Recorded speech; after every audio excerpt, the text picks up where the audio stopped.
5. That's better. 1, 2, 3, 4, 5. 5, 4, 3, 2, 1. Mark, right-hand side. Mark, right-hand side. Do you want to talk back? Talk back, talk back, talk back. Want to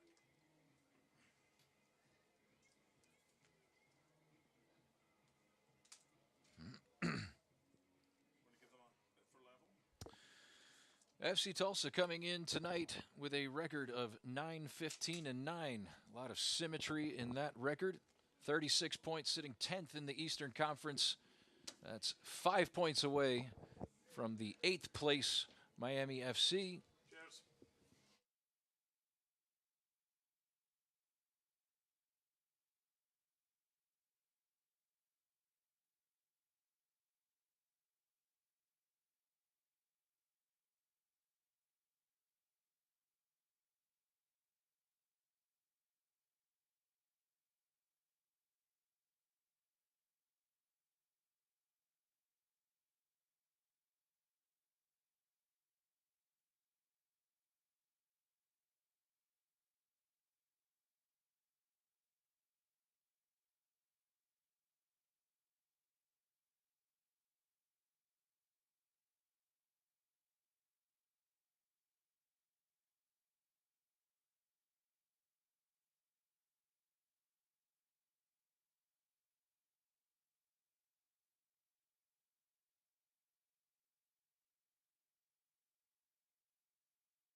A beautiful night for a game of football, a sold-out crowd, a record attendance here at Trinity Health Stadium. Mark Donaldson, delighted to be alongside the Hartford head coach Omid Namazi for this one. It might be the final game of this season as far as the whole... I'm in awe of the fans' mentality and the fact that they've supported us through some tough times this year. But hopefully we can put a good show on for them and send them home into the off-season with a good feeling about the team next year.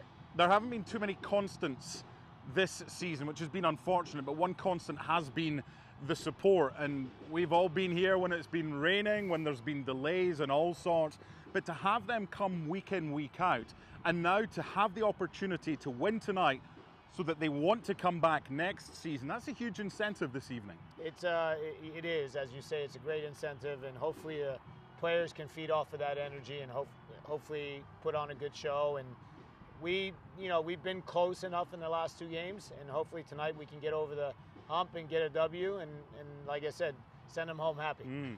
Tulsa last week, if they'd won, they still would have been in contention for the playoffs, but they lost at home to Indy. So they come here with very little but pride to play for. You've got guys that want to play here next season. You've got guys, if they don't, might want to be playing elsewhere next season. Does that give you the upper hand tonight? Well, I look at it two ways. I mean, it could give us the upper hand, but also, you know, you have players on the other side that just got knocked out of the playoffs. Maybe there was a little bit of pressure in terms of performing game in and game out to get to the playoff spot. But now they're out, and they may, you know, feel less pressure and play a little bit looser. So, you know, we got to be careful. We got to bring our A game and make sure that we're on our toes, awake, switched on, and hopefully we can get the result. Now, Kyle Edwards is out this evening because he's away with his international side, but you've got a straight swap. You've got Antoine Opno coming in. So we'll get the full lineups. Tease us. Don't tell us right now. We'll tell you after the break with all the lineups coming up right here. It's Hartford Athletic versus FC Tulsa next. An injured knee might look pretty. There's a needs to get back out there.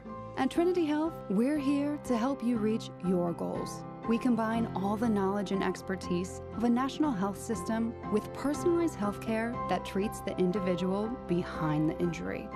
Because we see all of you. Achievement takes more than having a dream. It takes having the spirit to beat the odds. It takes the courage to pursue a passion, the heart to turn a house into a home, and the determination to turn an idea into an enterprise. I'm the Hartford Buck, and I see the human in human achievement. With insurance from the Hartford, the Buck's got your back.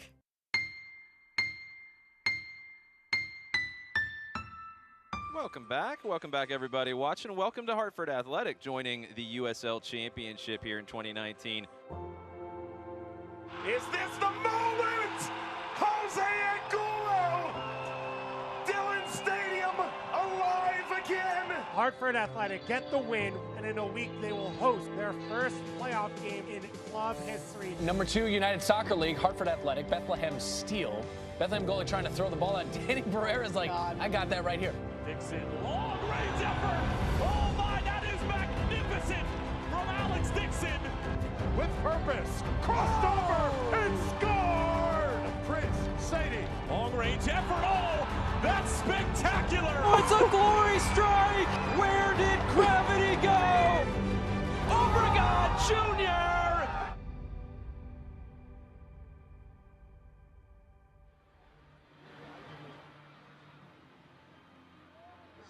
USL Championship football here on MyTV9 and nationally on ESPN+. Mark Donaldson delighted to be alongside Sean Meckie, and Hartford hoping to leave the best until last. A sold-out Trinity Health Stadium for this one. Even the standing room only tickets have been sold out. First of all, the most important thing, good evening, Sean. How are you? Doing great, Mark. Excited for this record-setting crowd on hand. The atmosphere here is electric, despite this being the last match of the season. Last time out, last Saturday night, both Hartford and Tulsa were in action. Hartford went to Lou City, and this is what happened. 0-0 at halftime.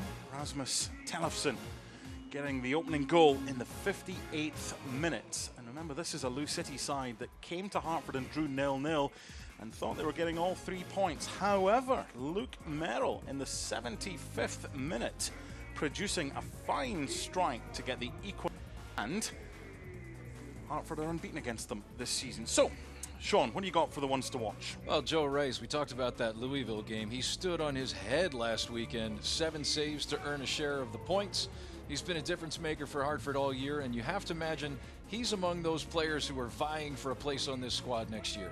Yeah, Richard Sanchez no longer here now. Marvin Dorchin will be on the bench, but Joe Rice, if he can keep a clean sheet, that's part of the problem. Now, I don't know how much of a surprise it is. Philip Goodrum doesn't play today. They can no longer get into the playoffs, Tulsa, but 12 goals, that's a best for Tulsa in the club's short history. Yeah, Goodrum putting up team MVP numbers of 12 goals and only 21 appearances, joining mid-season from Memphis. He scored 2 against Hartford last time they met in Tulsa on July 15th, including the game winner in 90 minutes plus 5. So he's not in the 11 tonight, which is perhaps indicative of the approach Tulsa's taking. But don't be surprised to see Goodrum introduced if Tulsa needs a goal late in the match. He's on the bench. What's your keys to the game? Keys to the game, so, for Tulsa, or for Hartford, I should say, really important that they perform in front of this home crowd. We talk about how some of these players are auditioning for their contracts, whether that's here or elsewhere in the league. But it's their last chance to give this fan base some joy, a fan base that supported them all year long. And a goalkeeper who played a lot last season for FC Tulsa, but this is only his second start, Austin Wormel. Yeah, interesting to see Austin Wormel into the lineup. He's kind of played second fiddle this year to a tremendous season from Michael Nelson. But this is not an unfamiliar face for Tulsa. Actually voted the team's most valuable player by his teammates in 2022 with 21 starts last year. But really important that he step in and pick up where he left off from last season. Teams are ready to come out when we come back. The lineups and the anthems prior to kickoff. It's Hartford and it's FC Tulsa on ESPN Plus and MyTV9. An injured knee might look pretty simple, but there's a whole person behind that injury. One who misses the feel of his jump shot and spending time with friends on the court. It's not enough just to heal. He needs to get back out there.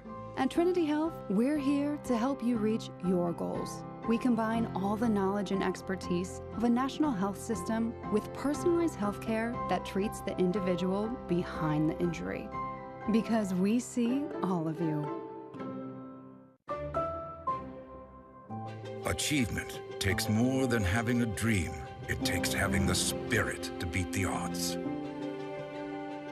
It takes the courage to pursue a passion, the heart to turn a house into a home,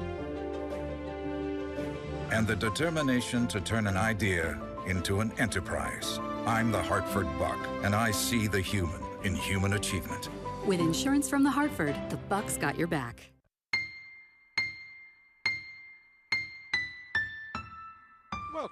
Welcome back everybody watching. Welcome to Hartford Athletic, joining the USL Championship here in 2019. Is this the moment? Jose Angulo! Dillon Stadium alive again! Hartford Athletic get the win, and in a week they will host their first playoff game in club history. Number 2, United Soccer League, Hartford Athletic, Bethlehem Steel. Bethlehem goalie trying to throw the ball, and Danny Barrera's like, I got that right here. Dixon, long range effort. Oh my, that is magnificent from Alex Dixon. With purpose, crossed over and scored. Prince Sadie, long range effort. Oh, that's spectacular. Oh, it's a glory strike. Where did gravity go?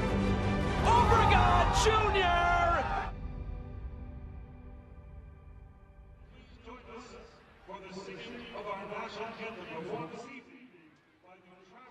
Prior to kickoff, time for the national anthem.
Final game of the season for Hartford Athletic at home. And Hartford Athletic would like to thank the Mandel JCC, the official fitness centre of Hartford Athletic. Visit mandeljcc.org to learn more. And Lasfly Airport Parking is a proud partner of Hartford Athletic. Save 20% on your airport parking by pre-booking on lasfly.com.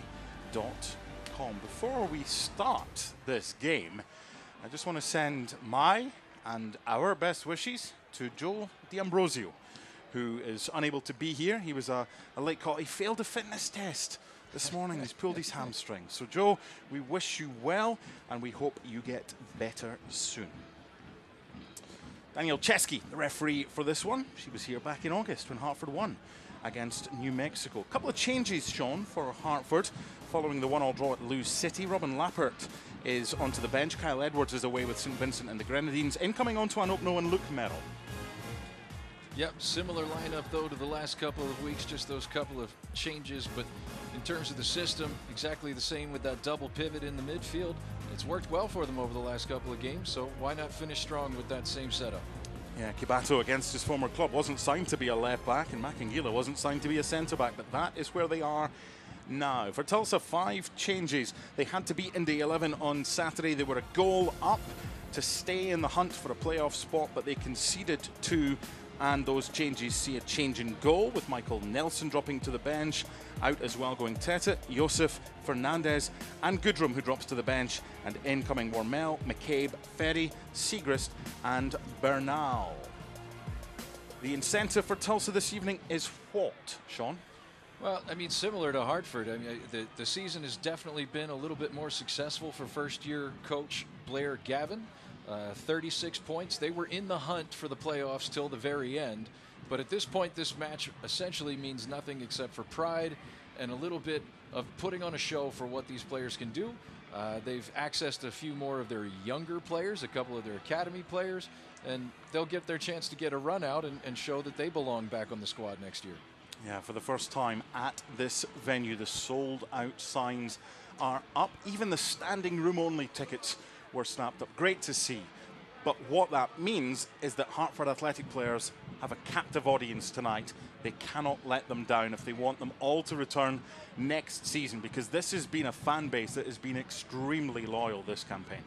Yeah, and even down the home stretch here, the last several home games, they've had at least 5,000 here in attendance, and then tonight in excess of 6,000. Have to imagine there's a lot of people attending their first ever match here in this fantastic stadium here in Hartford. And as you said, Mark, they'll hope to put a lot of these butts back in these seats next year, perhaps convert some season ticket holders. Yeah, Hartford are hoping that they can trouble goalkeeper Austin Wormel, who makes only his 2nd start of the season. Referee's ready for this one. Danielle Chesky is in the middle. It's Hartford Athletic versus FC Tulsa. Mark Donaldson and Sean Meckie for this one. And underway, in the skipper, Danny Barrera in possession, a player who had to wait and bide his time, was not flavour of the month under Tab Ramos, but has started the majority under new coach Omid Namazi. We'll keep tabs on any formational tweaks that we may notice. Already seeing for FC Tulsa, Marcus Epps will play through the middle.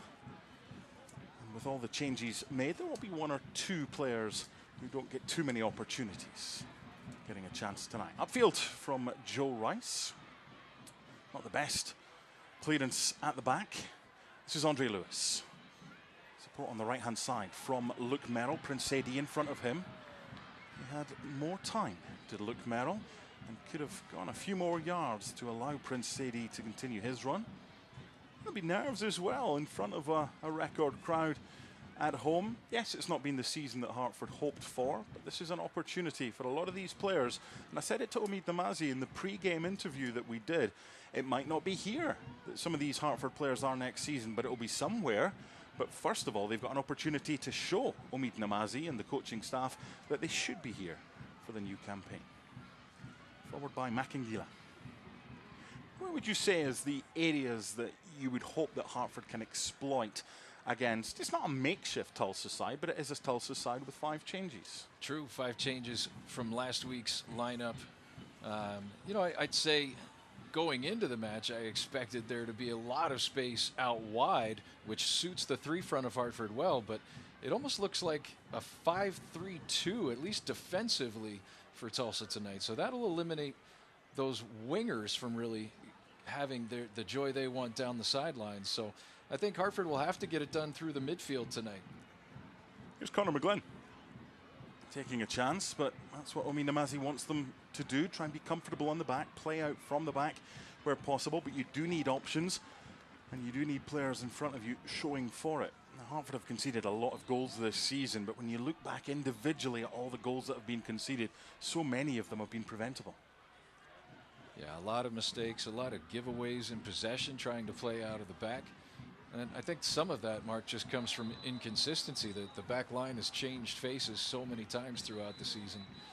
This back four is on their third consecutive match together, with the exception of Luke Merrill, who has played over the course of the last few games. So there'll be some more cohesion there. It was a strong challenge coming in there from Keegan Hughes on Elvis Amo. Hartford restart. Merrill, we've already seen him involved and getting forward once more. Edgardo Rito on the bench today. So Merrill's got an opportunity to impress. Over the top for Antoine Openo. It's a pass this season. I'm being surprised that Hartford haven't tried more, and that's good hustling from Openo. Big chance for Elvis Amo. Second bite of the cherry, still going. And then the effort from Juan Pablo Torres just couldn't get proper control over that one, and now Tulsa come away with possession. Marcus Epps. Good run made by Moses Dyer. Strong challenge from Connor McGlynn. First corner of the game goes Tulsa's way. Yeah, the two up top, Epps and Dyer, they will be a dynamic duo. You see here going 2 against 4 all by themselves and winning the corner. Two gifted players, also two very strong players. The captain, Bradley Bourgeois, who returned last week for Tulsa in the game against Indy 11, is forward looking for this one over his head, and I'm not sure if it was off the line. It was certainly near the post by Danny Barrera, taking no chances. Second corner for FC Tulsa. Just 4 wins for Hartford this season, and a lot of teams have come here and taken 3 points away with them. FC Tulsa hoping to be another one, and that's a super save from Joe Rice. It was a really, really good header coming in. And now Hartford can break, but not a good pass. Returned by Tommy McCabe. The flag stays down, and the flick into the back of the net. The appeal for offside. The flag stays down. And there's your opening goal inside of 5 minutes. Now, it is a catastrophic start for Hartford. Everybody's stepping out. Raising his hand there is Makangila, but Epps very much onside. Just an easy finish once he gets that ball touched down. Good composure, and then flicks it over the goalkeeper Rice's shoulder. Nothing Joe Rice can do about that one. A familiar tale for Hartford, and the concession of goals far too easily. Didn't give themselves a chance on so many occasions. That's the 75th time that Hartford has conceded in the USL Championship this season. That will not get the job done. However, they have come from behind once at home to pick up all 3 points. I suppose if you're going to concede, you do it with 5 minutes on the clock rather than 5 minutes to go. It isn't ideal though. And again, defensive deficiencies. 3 go forward, 1 stays back, and there's another example there of one player playing everybody else on side.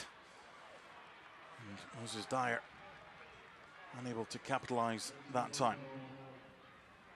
It's a good finish from Marcus Epps, who's a player in form with 8 goals already this season. That's his 9th. It was a nice finish. Here's Kabata. Openo. That's poor. It's a contrast of 2 players at opposite ends of the field who both spent some time in Philadelphia with the Union at one point. Got Epps is still very much at the pinnacle of his goal-scoring form. Openo, a player coming into Hartford with so much promise, just has not worked out for him for one reason or another this season.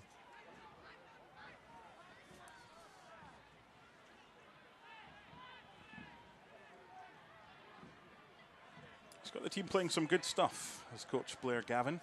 Just could do with a few more results, and that was a sore one last weekend, especially being 1-0 up against Indy 11. Yeah, I mean, in your first season though, as not just his first season with the club, but first season as a head coach at the professional level, have to give a little bit of slack to Blair Gavin to be in the hunt up until the last 10 days of the season. There's been a lot of changes as well. Remember, they got Philip Goodrum mid-season in that swap with Memphis for Rodrigo da Costa, player who's got a lot of records at FC Tulsa, but he's moved on. But they did get one of the league's best strikers in the 26-year-old who's on the bench. We may see him later. Kabato's throw. Not good enough there from Elvis Amo. Until Hartford kick off their first game of 2024 in the USL, we'll not know how many changes there will be, but there's a lot of players that are playing for their futures. Foul whistled by referee Daniel Chesky. She was here on the 5th of August when Hartford beat New Mexico 2-1. Late second yellow for Andre Lewis. It's soft, but it's a foul. Not much in it, but certainly comes across the ball there. Far easier for a referee to give that in the centre circle than it is if it happens in the penalty area. Diagonal from Bourgeois. And quickly onto this one. There's a man in the middle looking for 2-0, and that is outstanding from FC Tulsa. Blaine Ferry makes it 2. The diagonal ball from Bradley Bourgeois. And then the cross in. And Blaine Ferry making no mistake whatsoever. Hartford 0, Tulsa 2, less than 9 minutes on the clock. Yeah, but this back line from Hartford is playing a dangerous game. That's twice now that they've been counting on that flag to come up. You saw Makangila. It was his job to take care of Epps there. He's trying to step out and leave Epps on, leave him offside. But Epps just wins the foot race. He bides his time, waits for the ball to be played, and then wins the foot race. Just way too easy from a Hartford perspective. Since Blaine Ferry signed from North Texas in USL League One, and after his opener against Loudoun back in March, it's been a long wait, but it was a super finish for his second goal, and the celebrations matching the finish. And when you've got a record crowd at a home game, a lot of them still coming in will be wondering, oh cool, a nice one, I've got my $2 beers and my $1 hot dogs, let's settle in for a good game. And then the person alongside you says, yeah, Hartford's 2-0 down. Yeah, and it's really only been twice that Tulsa's come down the field, but both times just striking efficiently, very direct play. But when you're playing that high line, trying to set the offside trap, you've got to get it right. Coming from 1 goal down has been done before to get all 3 points. Coming from 2 goals down, okay, that needs to be done for the first time for Hartford at home this season. That's the mountain they've got themselves to climb. Danny Barrera sends it forward for Elvis Amo. It should be a free kick, and is. Just thinking back to that goal, it was a super diagonal ball from Bradley Bourgeois. But it came about after some miscontrol from Elvis Amo that led to the throw-in which Tulsa took. There's very few doubts about this one being a free kick, but it just shows you, and this is something that Omid Namazi's saying when it comes to next season. Yes, they need to do far better defensively, but it isn't just your goalkeeper and your back 4 or your back 5. The defending starts from the front. You give away a free kick or you give away a bad touch and it leads to a throw-in, that's poor play. Oh, without a doubt, at this level, there is so much talent out there on the field. If you switch off, make one bad decision, you'll find yourself being punished. Options here for Hartford. Left foot or right foot. It will be the left foot of Danny Barrera. This is perhaps one from the training ground, and Conor McGlynn with the effort. Antoine Opino trying to get something on that one, and behind it goes for a goal kick. Tonight's match is presented by Stanley Black & Decker, headquartered in the USA. Stanley Black & Decker provides the tools and innovative solutions that you can trust to get the job done. No matter how much things change, their commitment to being part of building a better world remains steadfast. Visit StanleyBlackandDecker.com to learn more. High press, more pressure from Hartford leads to mistakes, and now Hartford in the 12th minute have the first corner for them of the game. We've seen a lot of set pieces, some scripted plays. Looks like this time Barrera just going to send a long ball in. A fair bit of height to aim for. Keeper stays. The effort doesn't quite get close enough to the goalkeeper. Now Tulsa can break, and they have pace on the counter as well. That was really well read. Advantage will be played. That's good refereeing from Daniel Chesky. Openo battling away in there against Keegan Hughes. And that was good enough from FC Tulsa. But again, the initial chance, we've seen a lot of that this season. There's been ricochets and balls into the box. But there's also been a fair bit of bad luck, and they just haven't had the bounce of the ball. This time trying from the right-hand side. If Hartford have to have a chance of getting back into this one. Little deflection on the cross, looking for Antoine Openo. It breaks for Andre Lewis, but Openo gets there first, and Lewis says, I had that, and it comes to nothing. Hindsight's a wonderful thing, isn't it? Now, Openo has at least been much more active this match. He looks determined to have an impact on the game. Maybe a little too determined here. Sadie's just got to call him off there, and Openo's got to allow the player facing goal to take that strike. That's basics. When did you last see an overhead kick scored, a scissors kick from 18 yards out? When you've got a guy who's coming in, set nicely, ready for a volley, he's got to know better. Antoine Openo, and another chance goes a-begging for Hartford. I've got a funny feeling that we will see a few more goals, and it won't just be 2 that we saw in the opening 9 minutes in this one. Hartford 0, FC Tulsa 2, USL Championship football here on ESPN+. Danny Barrera, this is better from Hartford. Gets it back from Elvis Amo, and a good switch for Luke Merrill. And Pablo Torres providing the option down the right-hand side. May still be a decent option, but that came back off Luke Merrill and behind for a goal kick.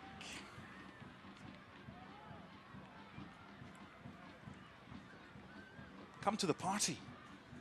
So they did. Nearly 6,500 in attendance. I wonder how many of them missed the first 2 goals while they were in line for various concessions. The one constant this season has been the fans. They have been absolutely outstanding. Yeah, credit to the fans for showing up, and credit to the front office for moving this fixture. Originally scheduled to be played tomorrow night, would have been in competition with the U.S. men's national team versus Germany. They move it to Friday night and still draw 6,000 plus. While the fans and the supporters have been a constant this season, there's only so many times that people will keep coming out without seeing what they came for, which is a victory. It is goals. So the opportunity for Hartford this evening is to find a way and get back into this one. They're 2-0 down, and McGlynn sends it wide for Luke Merrill.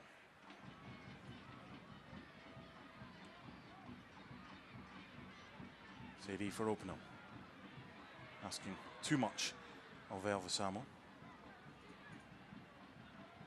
A disjointed back line for Hartford for the opening 2 goals. But as I said, when you and I were doing the team news, you've got a central midfielder, Makingila, who's playing as a centre-back. You've got Kembo Kibato, the former Tulsa player, who has played as much as an attacking midfielder as he has a central midfielder, playing at left-back because they haven't addressed that problem this season. So no wonder teams are able to exploit. And Connor McGlynn as well. His first 3 seasons here played as a holding midfielder. In behind looking for Antoine Openo. That's better though. That's the type of ball that you need at least 2 to chase. And they did have Elvis Amo and Antoine Openo going for that one. But good goalkeeping from Austin Wormel. Michael Nelson's had a really good season. The first choice goalkeeper, who was signed in March after leaving Houston Dynamo. He's on the bench tonight. Has Tulsa come forward again. Bernal. Still has options, and one of which is the second goal scorer, Blaine Ferry. Good ball to the back post. Another chance, possibly for 3. It's too easy. It's so easy for Tulsa. Moses Dyer makes it 3, and there's less than 16.5 minutes on the clock. Defensively all at sea, and Tulsa outstanding in the final third. 3-0 Tulsa. What is happening to Hartford? It's another excellent diagonal ball, just lifted over here and laid off for Moses Dyer. Joe Rice out off his line, tries to make himself big. Nothing to be done there.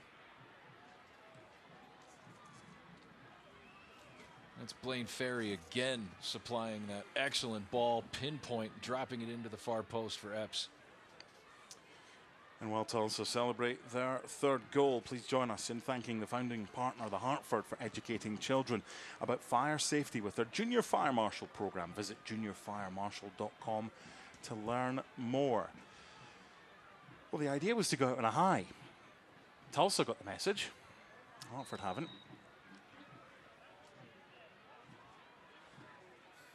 I thought this was going to be the night. I really did for Hartford. And you see the Tulsa lineup, 5 changes, and you think, okay, they can't qualify for the playoffs anymore. They're giving some others a chance. But they have been absolutely outstanding. And Hartford defensively have been atrocious to begin with.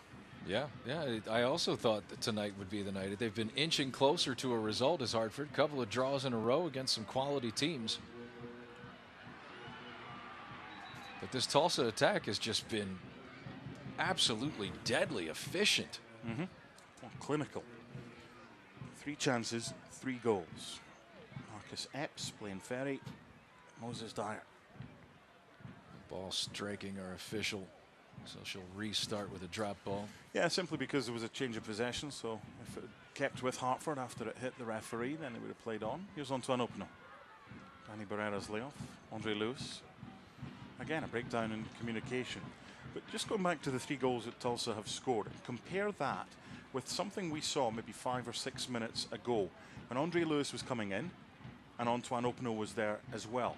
There's been a lack of communication with individuals in Hartford all season.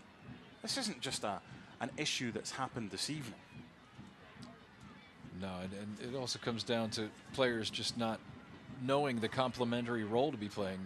You know, the play you referenced earlier with Lewis and Opino, you know, Opino's tucked into Danny Barrera territory. Barrera needs his space to work in there. Opino's got to stay wider, occupy the width.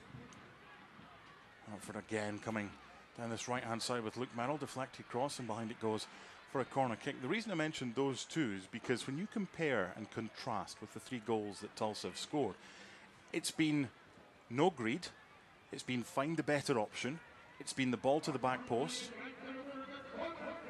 Hartford take the corner quickly. Delivery in from Danny Barrera. Opino. Chance here for Prince Sadie, but needs options. Twisting and turning. Trying to get this one towards goal, which he does. Saved by Austin Wormel. That's where Prince Sadie is so dangerous. You get him inside the box, just cutting left and right. We saw him do this last week and draw a penalty against Rio Grande Valley. This time he gets a good shot off. And we talked about the importance for Tulsa of Austin Wormel just stepping in, and he's done a great job holding those cleanly tonight. Well, they're 3 for 3 when they've come forward on the counter-attacks. FC Tulsa, and they've got another corner, their third. This game is far too open after 20 minutes for it to remain 3-0. Which from a neutral perspective you take, but looking down, probably about 100 feet below us, Omid Namazi has got his hands in his pocket, wondering, what have we worked on all to put it into place? They've worked on shape, they've worked on defending. Some of these players. Third corner for FC Tulsa, good area. Conor McGlynn with the header. Ball back in from Tommy McCabe. Swing and a miss, but still able to get time to play it wide was Keegan Hughes. Back in by McCabe, headed away to Danny Barrera. And Juan Pablo Torres goes long, needed more on that one. Underneath it was Patrick Segrist. Andre Lewis is dispossessed by the skipper, Bradley Bourgeois. How different a Hartford side are you expecting next season, changes-wise? Yeah, I mean, from year to year, it's been quite different. And we talked a little earlier about how anytime you see a new coach at the head of the table, you tend to see a lot of his players coming from wherever he was previously. We have got a lot of Houston and Rio Grande influence, with Tab Ramos being in charge of Hartford at the beginning of the season. I have to imagine a lot of those players will not be welcome back under a new head coach. We presume, can't say for sure that Omid Namazi won't be back, but you know, he probably could be a victim of the team's success or lack thereof this year. So I would not be surprised to see wholesale changes similar to what we've seen the last 2 seasons at Hartford. The ambition has certainly been there with this club. I mean, signing Tab Ramos absolutely is a sign of ambition. You don't get him without a lot of work behind the scenes, a lot of commitment financially, and he was given a much bigger purse to spend this year. So we'll see. With Nick Sakevich involved, have to expect some big moves in the offseason this year. Perhaps Tulsa, on the other hand, a different story. Certainly expect that they'll have some turnover as well. It's very common in this league. But, you know, Blair Gavin seems to have been growing in success throughout the season. So I would expect to see Tulsa with a higher percentage of returners for 2024. Here's Conor McGlynn. Hartford trailing by 3-0. Epps after 5, Ferry after 9, Dyer after 17. Dyer, not just a goal scorer in this one, also an adjective to describe some of Hartford's defending. There's Prince Sadie. Luke Merrill. And that goes behind for a corner kick. Randy's Worcester Street Pizza is the official pizza of Hartford Athletic. Stop by the stadium or visit their other Connecticut locations to enjoy some of the best pizza that Connecticut has to offer. See, D'Ambrosio does this every week, makes it sound so easy. And you get producer Tom in here. I've got another read. It's when we get to the spirits later on in the second half that it gets good. Another corner for Hartford. Headed away by the skipper, Bourgeois. That's the first time in 4 corners that McGlynn was not the target of that service. Antoine Opinel, and another corner. If you remember, right at the start of the season, coming into the new campaign, there was a lot of hope that it was going to be decent from set plays, and they got a goal. I think it was at Monterey Bay from a set play, but this effort deflected behind for another corner, which is taken by Andre Lewis. And over the head of Conor McGlynn. Here's Danny Barrera. His left foot with the delivery in for Alvesamo, who had to generate pace because of the delivery, and difficult and behind for a goal kick. 24 minutes gone. Hartford 0, FC Tulsa 3. Mark Donaldson and Sean Mackey at the Trinity Health Stadium, sold out. But so far, not much for the home support to cheer for. You usually get a sprinkling of away supporters in attendance, people from the local area that have maybe moved to Hartford for work, but I haven't seen too many from FC Tulsa. Plenty watching, and I'll be very happy at the start their side was made to this one. McGlynn wins the header above Moses Dyer. It's returned by Tommy McCabe. It's a better header. Hits the referee, so that it's got to come back because there was a touch. It's frustrating, but that's the way the law is, and quite rightly the referee just explaining that, Daniel Chesky, saying that if there hadn't been a touch off a Tulsa player, she would have allowed play to continue, but because there was a brief change of possession, the law does stipulate it has to be stopped, and Hartford will have possession to resume with Conor McGlynn. Here's Luke Merrill. Let's see what options they have. Drilled in, well controlled. Torres for Lewis, for Barrera. Kibato's an option. Opino's an option down the left-hand side. Instead, Danny goes infield. Here's Andre Lewis. Opino. And his favourite foot, but the delivery wasn't great. A bit like the header. Here's Prince Sadie.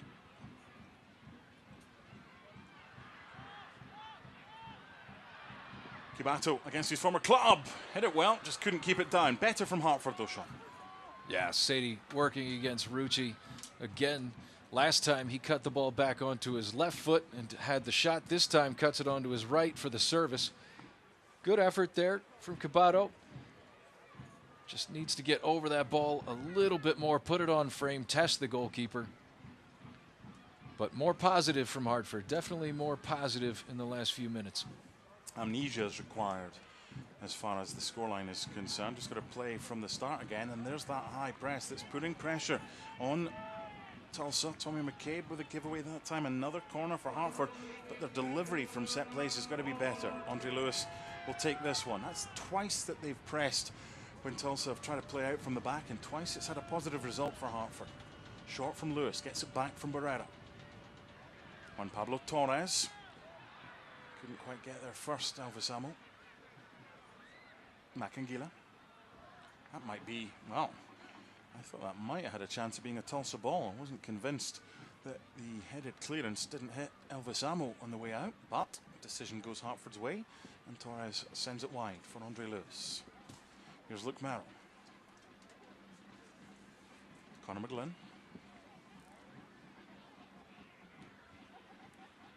Very compact right now, Tulsa, making it difficult for Hartford to get space, which means they're going to have to move the ball about a bit quicker. Macangila for Kibata.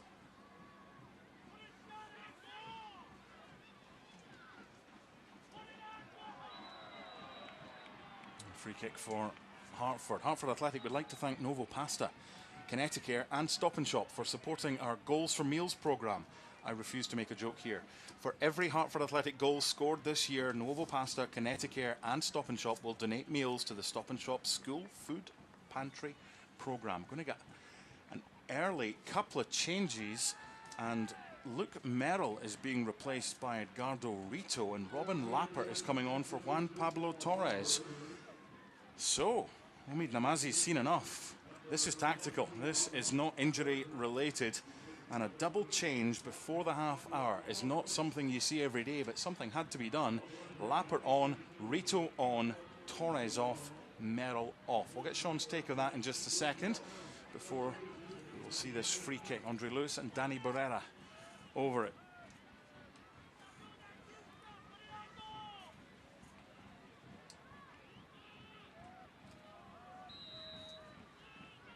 Time it's delivered by Andre Lewis. Deep one to the back post. Samo was up there. This is Cubato back for Andre Lewis. Here's Rito.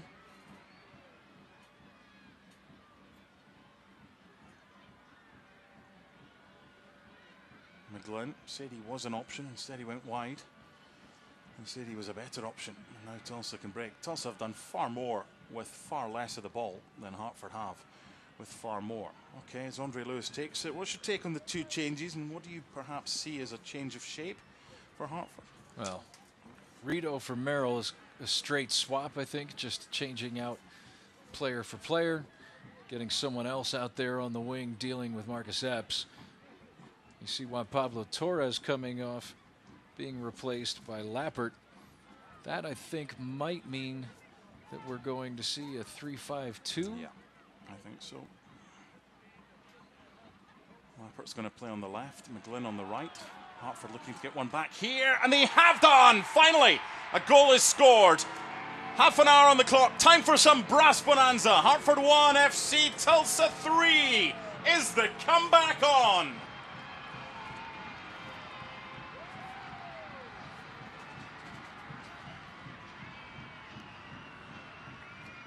Well, it is a tall hill to climb, but lots of time left for Hartford. We talk about coaches are judged based on their substitutions. Not 1 minute after the restart of play, Hartford finding the back of the net. Maybe a little bit of interference there between the goalkeeper and his defender. Openo trotting the ball back to midfield. And Hartford perhaps with a new lease on this game. 3-1. And I'll stick with the prediction that there are more goals in this fixture. Finally, Lance has a chance to shout. The match announcer. He's got a wonderful voice, but it hasn't been used very often for goal scoring at home this season. Lance Reiser is a community staple here at Dillon Stadium, at Trinity Health Stadium.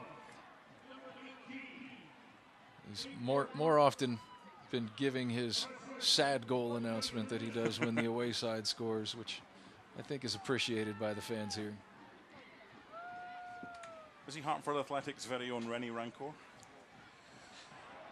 Those of you with the NHL persuasion up in Boston.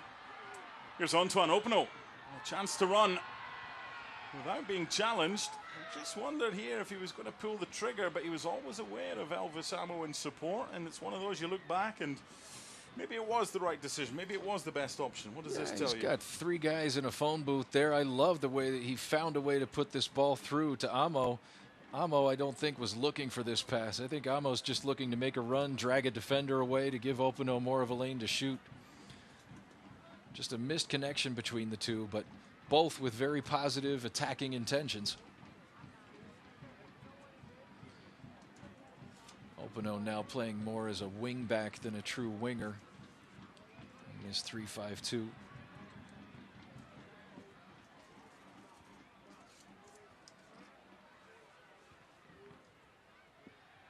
Rita for Lewis. Complacency might be an issue now for FC Tulsa. If Hartford can get one back here, it's game very much on, but Sadie trying to cut it back for Elvis Amo. That's well played by Conor McGlynn to win it back. Here's Rito. Not the worst delivery. Opano. Hartford now camped inside the Tulsa half, and that'll be a throw-in for the boys in green and blue. The difference a goal makes, huh? Just trying to force that a little bit. Andre Lewis, a ball that was very difficult in the first place to play in behind for Danny Barrera. And now this is the problem for Hartford on the counter. They have pace. That's a good tackle by Cubato. It had to be as well with that challenge on Moses Dyer. Well, Hartford's been playing with a very attacking perspective throughout the match as we get another good look at this lunging challenge. But I think the difference that's been made since that substitution, the change in formation, is now Tulsa's just not having the time on the ball to get their head up and find those diagonal passes. It's a lot more crowded in the center of the midfield. And they've moved Cubato more central where he prefers. Antoine Opano now as the left wing back, Edgardo Rito as the right wing back, and the run is made from deep, but that will be an offside. If it had been played when he started his run, it would have been onside. But it was just delayed just too much, and the flag on the far side goes up from Patrick Casey, the assistant. Well, if you've missed the first half hour and thought, I'll tune in to the Hartford against Tulsa game on ESPN Plus, MyTV9 and the CW down in Oklahoma, yeah, you've missed quite a bit. We will recap at halftime. It's Hartford 1, FC Tulsa 3. My name is Mark Donaldson, delighted to be alongside Sean Mackey. We miss Joe D'Ambrosio. We wish him well as he recovers, but he has been in touch. He just cannot stay away. Seeing the Hartford Current this morning, we're reporting that goalkeeper, the Brazilian goalkeeper Renan Ribeiro, is in town. He's at the game tonight, and supposedly, according to the Hartford Current, been linked with the Athletic for next season. So yeah, just constantly making ambitious moves. They have not panned out over the last couple of seasons, but you go all the way back to the way this club started with Jimmy Nielsen. Seemed like the right hire at the time. He does a great job building clubs. Radi Jaidi coming in after that, Harry Watling, and then Tab Ramos. Every move that's been made from the front office has been made with the intention of making a splash in this league. So perhaps the moves to be coming in this 2024 offseason will be the one to put the right formula together on the pitch. Yeah, the goalkeeper right now is Joe Rice, who sends it out, but Renan Ribeiro is a former Brazilian under-20 international who left Sporting to go to Saudi for Al Ahly. Supposedly at the game tonight and linked with Hartford, according to the Hartford Current this morning. See, D'Ambrosio has always got his finger on the pulse, even when he's not here. Lappert. This game from both sides. Interesting one now for Tulsa because they've got a 3-1. Keeping attacking as well. They've got to try and find a way. Elvis Amo doesn't quite get the touch, but Prince Sadie, it nearly fell for him, and anywhere will do for Tulsa. And Hartford have got themselves a throw-in. You have to give a lot of praise as well to Omid Namazi for those two changes that had an immediate effect. A change of shape, getting Kembo Cubato more involved. He's more central now, and Hartford look like they've got a bit between their teeth. We've seen some crazy games at Hartford. There was a 4-3 earlier this season where Hartford led and then lost it in the last minute. But to come back from 3-0 down would be something else. The delivery in isn't the best from Prince Sadie, and behind for a goal kick. What do you do if you are Blair Gavin right now, the FC Tulsa coach? Because middle to front, they look electric, but you can't sit on a 3-1 lead against a side that's starting to push more bodies forward. No, and you know, the plan coming into the match, I'm sure, assumed that Hartford would be playing in that 4-2-3-1. So there's a new challenge set in front of them. But I don't see anyone warming up. Well, no, a couple of players now, just now warming up on the sideline for Tulsa. We'll see if he decides to make any adjustments. I don't imagine he will until at least halftime.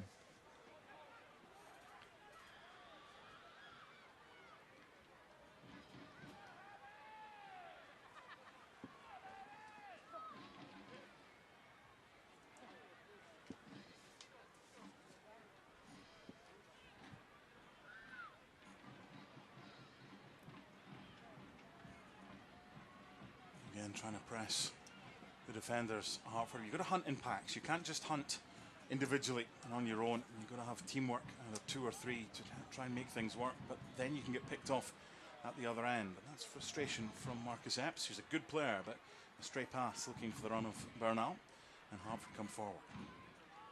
Lyco Office Furniture is a proud sponsor of the Hartford Athletic.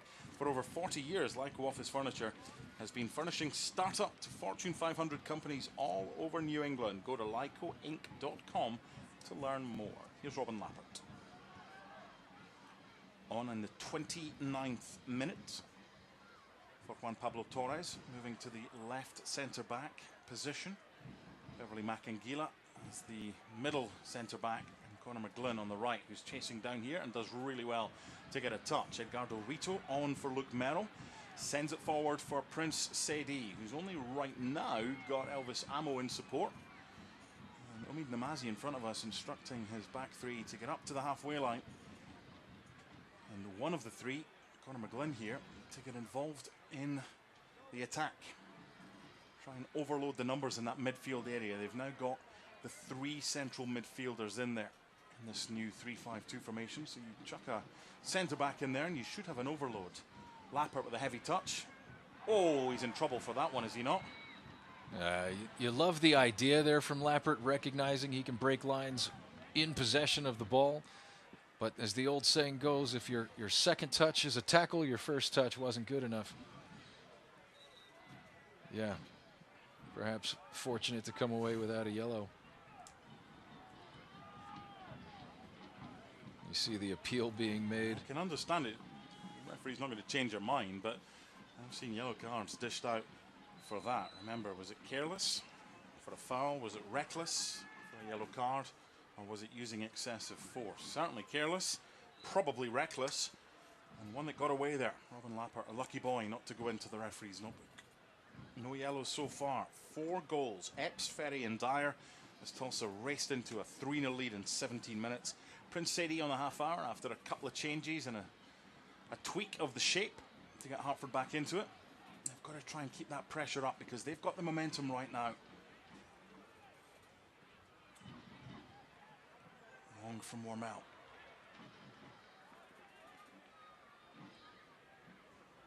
Openo gets that one and then gives it away.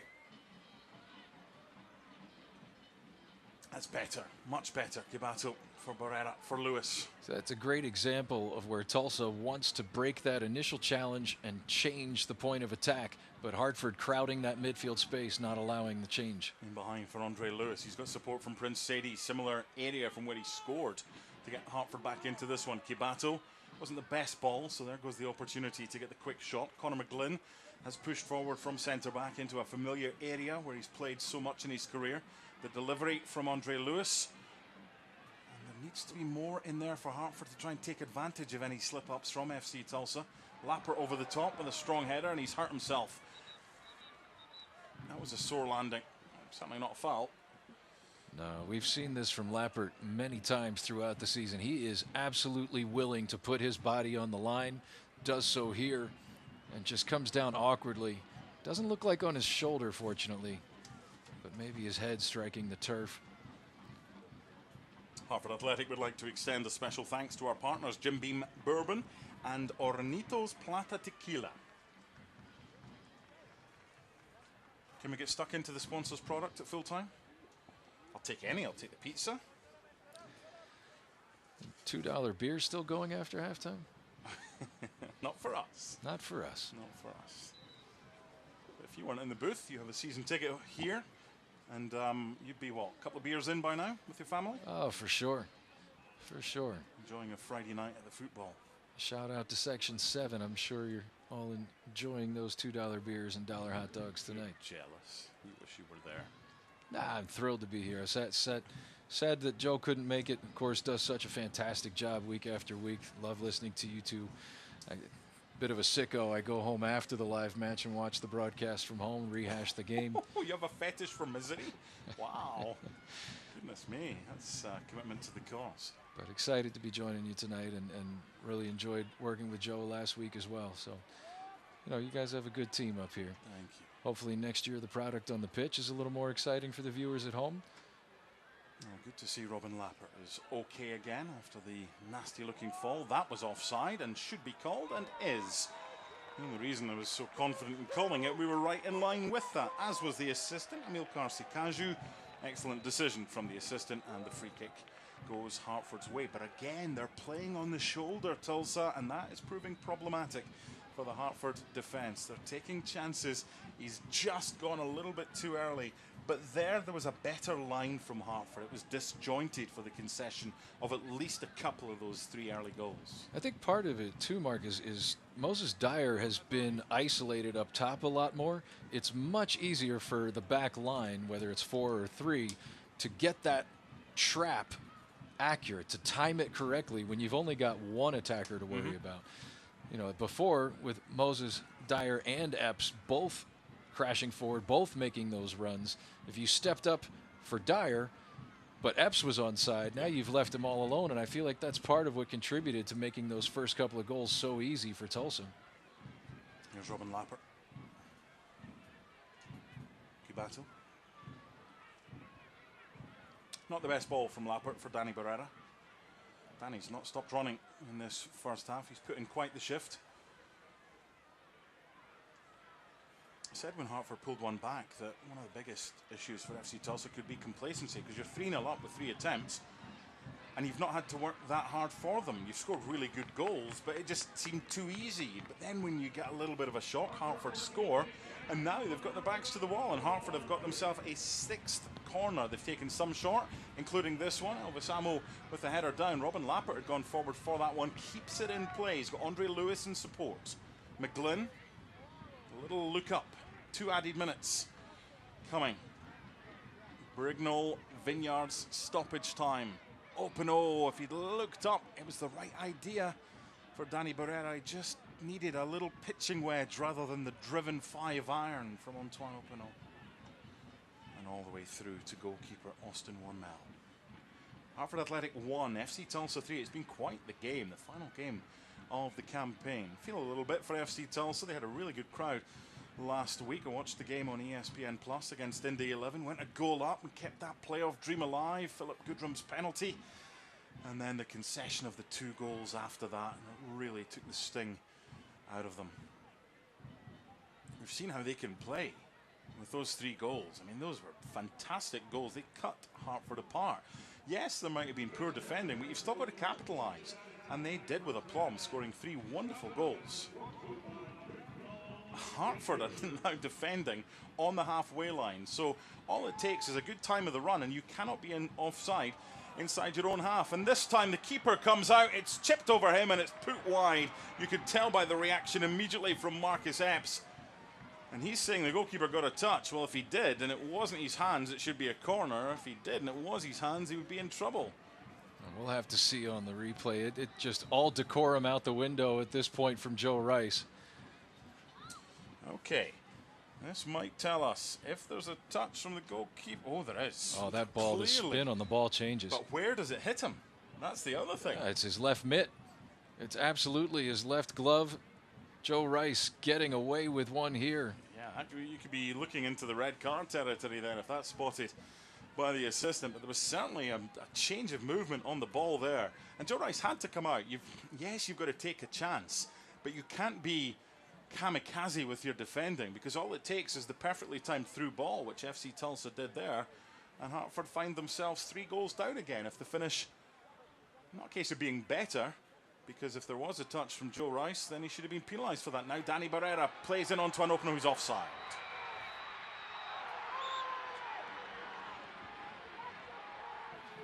fans wanting a penalty, but they were totally oblivious to the fact that the assistant on the far side, Patrick Casey, had the flag up. Yeah, I mean, not only is this play superseded by the flag, but that's just a tremendous tackle from Angel Bernal as well. Times it well, comes across to Opino.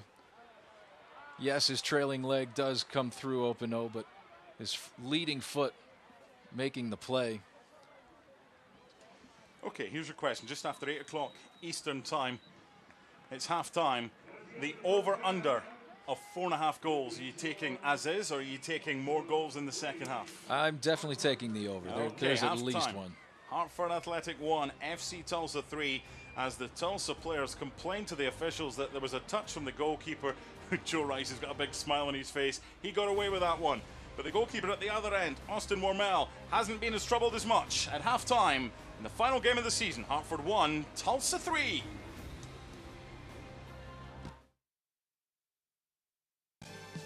Our students are looking to stand out, not blend in, which is a good thing considering the 8-to-1 student-to-faculty ratio. USJ's academic experience is built on dynamic learning opportunities that extend into labs, internships, and collaboration with faculty, and are designed to both challenge and support students in their professional development.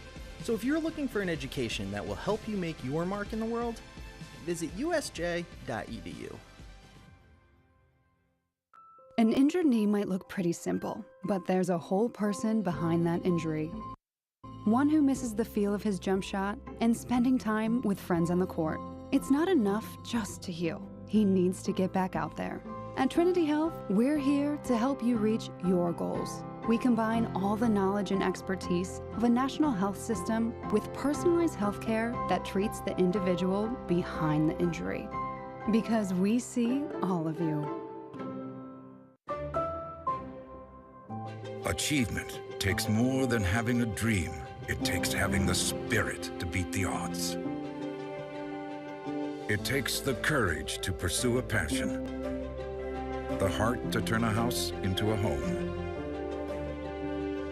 and the determination to turn an idea into an enterprise. I'm the Hartford Buck, and I see the human in human achievement.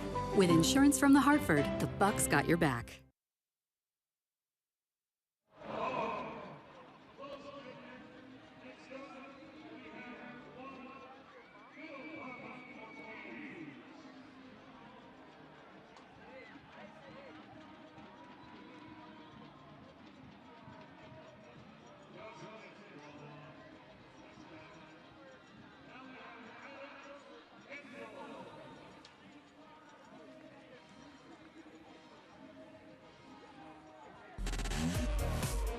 Half-time at a sold-out Trinity Health Stadium. It's Hartford Athletic 1, FC Tulsa 3. The opening goal is a good one after just 5 minutes, Sean.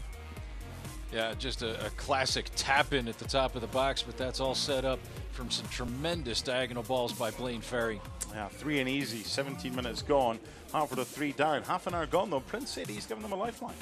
Yeah, that adjustment made by Omid Nabazi going to a 3-5-2 has really helped Hartford to claw their way back into the match. Take a look at the first half stats from this very lively and entertaining Friday night fixture. 17 total shots, 8 of them on target, and half of those have been scored, and we reckon even more to come in the second half. There was one yellow card, and that was just after Prince Sadie put the ball into the Tulsa net. We will find out who it was shown to when we come back. We will also have an interview with Danny Barrera, which I did pre-game. That's all still to come, but half-time here at the Trinity Health Stadium, formerly known as Dillon Stadium. It's Hartford Athletic 1, FC Tulsa 3, more to come.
We all have goals. But let's be honest. Most of us aren't going to be professional athletes. But if your goal is to finish your degree, we can help. Come to a university that puts your goals first. Bellevue University, your partner in finishing goals.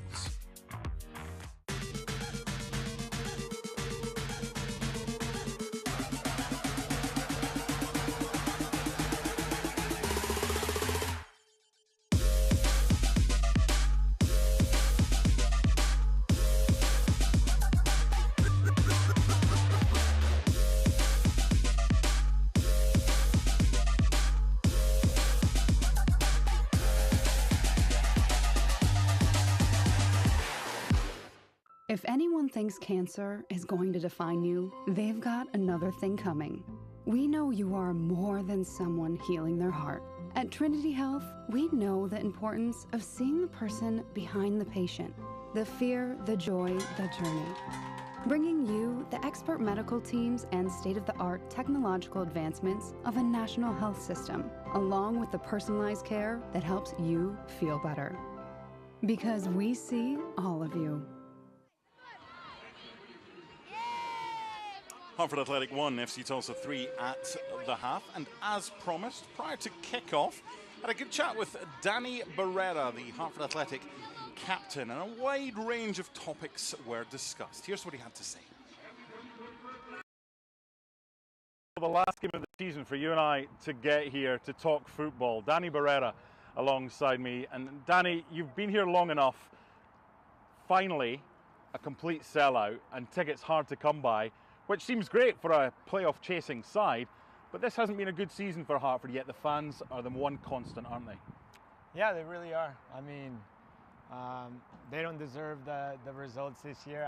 I would say maybe we don't on some of those as well. But yeah, the fans, through the good, through the bad, they've been here. It's unreal. If you compare it to teams around the league, I mean, you lose a few games and you don't see any fans here. They've just been with us through the thick and thin, really. Can you leave the best until last? Because there's been some decent moments this season. Unfortunately, they have been in the minority. From a personal perspective for you, now that you're back in the side and have been for a few months now, has it made life easier for you with trying to get momentum every single week? Yeah, I mean, I feel like I can infiltrate myself more into the team and kind of really have like a leadership role where I can kind of control what's going on the field and get our guys, our troops organized. And yeah, of course, we want to leave a better taste at the last game of the season, something to really think about for next season for the growth of this club. Because the other thing is as well, a win tonight for Hartford, and those who maybe haven't been here before as part of this record crowd tonight will say to mum and dad or their friends, oh, we need to go back next year. So this is an opportunity. You have got a captive audience tonight.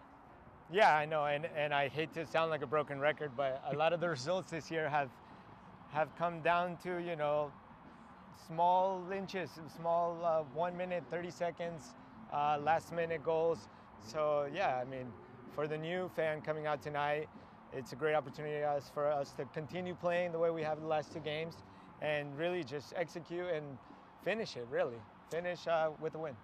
We live in a world right now where it's easy to talk negativity. I'm not interested at all in that. What would you say are the main positives this season? Forget where Hartford are, and I know it's difficult to do that, but accentuate the positives of this season for me. Yeah, I mean, I think we made so many mistakes this year that, you know, you can't really get better without making mistakes. And I think that that's something that we've been kind of taking on and learning from. So I think going forward, it's been a learning experience for us as a, you know, relatively new group of guys together, and see how we work together, what works, what doesn't. So going forward, yeah, it's great for us to, you know, get the ball moving in the right direction. It's obviously well documented that this is a state that doesn't have a kind of mainstream sports team. It did have with the Whalers, and obviously the Patriots at one stage were close. So is there more on you guys and the women's team as well when they get involved to be the heartbeat of this state for soccer? Yeah, I would definitely say that. I mean, the fans in Connecticut, I've been just amazed about how passionate they are about the sport and their sports team. So I think I want us to be, and we can be, the go-to team for Connecticut, you know? Finally, you are where you are, and that's well documented, but every time you get down here usually means there's something up here to come. Is there a quick fix for this? Can it be done over the close season as far as where Hartford are next year and that we're looking at potentially playoffs next season? Yeah, no, absolutely. I think, you know, we bring in people that have experience in the game, and that's the goal, to get this club moving in the right direction. And as you can see, towards the back end of the season, we kind of started to figure it out, and hopefully we can continue that.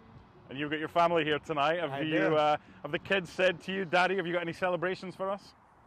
No, they're just like, Dad, you need to win, or don't come home. Good luck tonight, Danny. Thank you so much. Thank you. There was a handshake, honestly, I promise you. They've cut out the handshake. Can you believe that? Sean, would you keep Danny Barrera for next season, make him a central part of your team?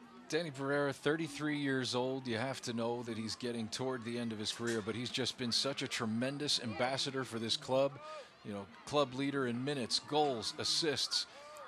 You just have to believe that a guy like that, as long as his legs are still able to go, they'll let him pick his timeline and expect that when he does retire, I believe he is likely to stay here in the Hartford area and play another role for this club going forward. Okay, halftime. Hartford 1, FC Tulsa 3. The teams are heading back out onto the field of play, and when we come back, we'll have the second half for you live. An injured knee might look pretty simple, but there's a whole person behind that injury.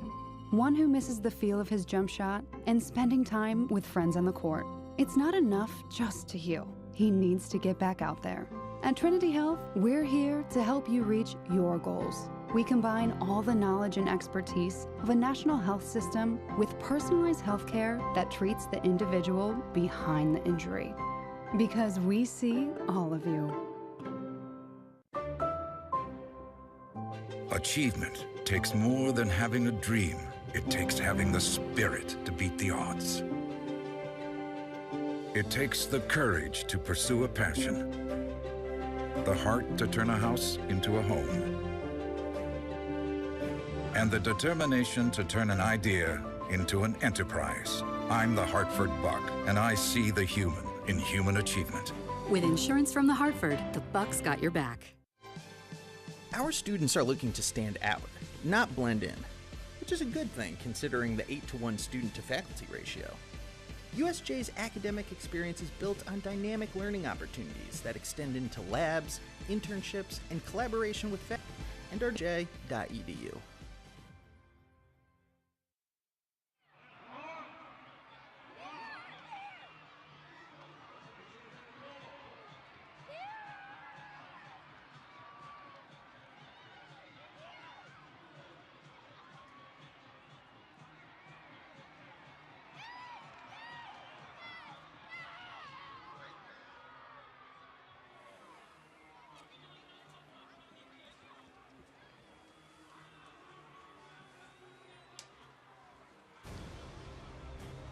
Half-time in the final game of the season for both Hartford Athletic and FC Tulsa. It's the visitors that lead by 3 goals to 1. LDI Connect is a proud partner of Hartford Athletic.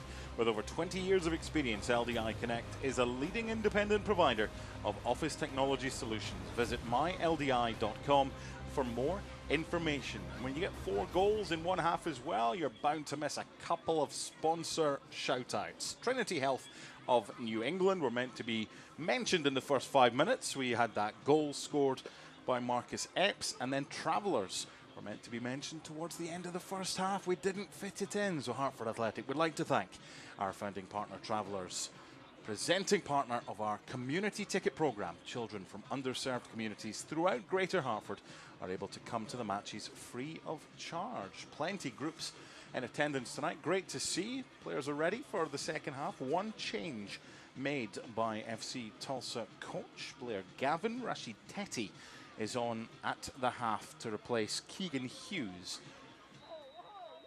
As we get underway for the second half, t-shirt toss is done and dusted. They've got their Hartford Athletic merch those who are fortunate enough. The only thing that's missing for these Hartford Athletic supporters is another 2 goals. The problem is, how do they keep it tight at the other end as FC Tulsa try to get us off and running and might get in behind right at the start. Epps was waiting in the middle for a delivery and coming in deep. Patrick Segrist as well, but they were all on the left-hand side. And FC Tulsa go all the way back through Bourgeois, and it's picked up by Rucci, the Spaniard. Should be a foul by Elvis Amo, and is indeed on young Nate Worth, who is a big talent, just 16 years old, the former New York Red Bulls youngster who joined in March. We've also got another kid, Renan Mendoza, who's just 15 years old. It's scary when you think, and you look at his birthday of May the 26th, 2008. It used to be the case that someone born in the 2000s was really young. Now they're 23, and we've got kids born in 2000. Come on, now that's not fair for us old people. No, but the one thing I love about this is seeing players this young is the pathway to a professional existence. Of course. Got Nate Worth coming out of the Red Bull Academy and starting his professional career while he's still in high school. Switch by Danny Barrera for Andre Lewis. Here's Connor McGlynn. Support from Antoine Okno. 3 in the box here for Hartford. They've got bodies forward. If a delivery can be found, it might break here for Edgardo Rito, who decides not to take the first-time shot and instead pound it towards goalkeeper Austin Wormel. And we will never know if that first-time shot would have ended up in the back of the net. In by Robin Lappert. That's a good ball. Elvis Amo thought he was held. Antoine Openo's arms are outstretched, wanting something. Play on, says the referee, Daniel Chesky. He's handled this game very well so far. Kibato, Hartford trying to end a drought for a home win. But they're 3-1 down. They've started this second half pretty much the way that they ended the first, on the front foot. That'll please Omid Namazi. Just waiting for a better option there, Danny Barrera. Had to go back the way. Lewis, McGlynn, Makingila, Lappert in support. Rito down this right-hand side is potentially the next option, but that's better. It's more direct from Lappert. That was a braver pass for Andre Lewis. A great movement from Lewis to find that seam. Here's Connor McGlynn with a nice touch for Openo. Elvis Amo's made the run into the box. That's a nothing ball from Antoine Openo. But that's better from Openo. That's better from Hartford to find him with the ball at his feet. The first half, they were throwing Openo balls into the channel to run onto. He's not there at this stage in his career to win foot races. You got to get the ball in his foot and let him use some of those creative tools that he has in his kit. What you know, if you're FC Tulsa, you can't give him too many opportunities to do that because he does have the quality and he will deliver a good one. That one just wasn't. He's got another chance here. Immediately Bernal goes across to try and cover, but it's FC Tulsa right now that have got very little space between the two lines. They're trying to make it as compact as possible and deny Hartford any space. McGlynn, Barrera. It's nicely done. Kibato, Sedi moving it quicker. Rito hits Segrist, and that's a sore one. The referee should stop this and does immediately. Again, good officiating. Anytime there's involvement with the ball hitting the head and the player goes down, you have to be so careful these days. Of course, with what we know, you hear a lot of folks who've been around the game a long time like to make light of the way the game has changed and the concern we have for players, but you see right there, he takes that directly on the head. What we know now about CTE, what we know about concussions, I've seen it firsthand with players that I've coached who've had traumatic brain injuries from this game. And it is absolutely a positive change in our game that we see more concern given to players and take the time to make sure that they're all right before they continue on. Yeah, that's a key for the 25-year-old who was signed from Colorado Springs at the beginning of August. Take all the time that you need because look at the proximity, look at the pace. That's going to hurt. And this is what Edgardo Rito was brought into this team to do, not necessarily to hit players in the head, but to be an attacking threat, to get forward and to serve the ball. He's got great 1v1 skills. He also can serve a tremendous whipping cross. That one Segrist did well to get in the way of it, but he's paying the price for it now. Yeah, taking the time, quite rightly so, to ensure the well-being of Patrick Segrist. Okay, so the way Hartford ended the first half, the way they've started the second half, I'm sure Omid Namazi is going to be pretty pleased with that. He's looking to get a second goal. What about options off the bench for Hartford this evening? What do you see among the subs that they have, the 7 that he's named? Well, I think the biggest absence is Kyle Edwards, who's off enjoying time on international duty.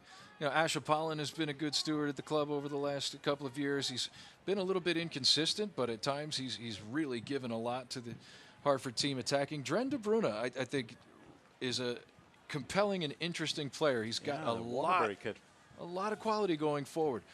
Reads the game incredibly quickly for a youngster. So I think at some point maybe we'd like to see De Bruyne come in on that left-hand side and replace Openo. Athletic trainer Christina West accompanying Patrick Segrist off the field. And there was a nice touch when Edgardo Rito went over just to check that Patrick was okay. Don't miss a moment in 2024 and become a Hartford Athletic season ticket member today. Place a deposit to guarantee first access to tickets at the lowest prices. Visit hartfordathletic.com/season tickets for more details. Back on comes Patrick Segrist and a full complement of 11 again for FC Tulsa. Strong favourites to get all 3 points from this position, but defending to do for the visitors. They defended on the whole pretty well, and when you think of the opportunities that Hartford have had since they scored, there haven't been too many of note that have troubled Austin Wormel.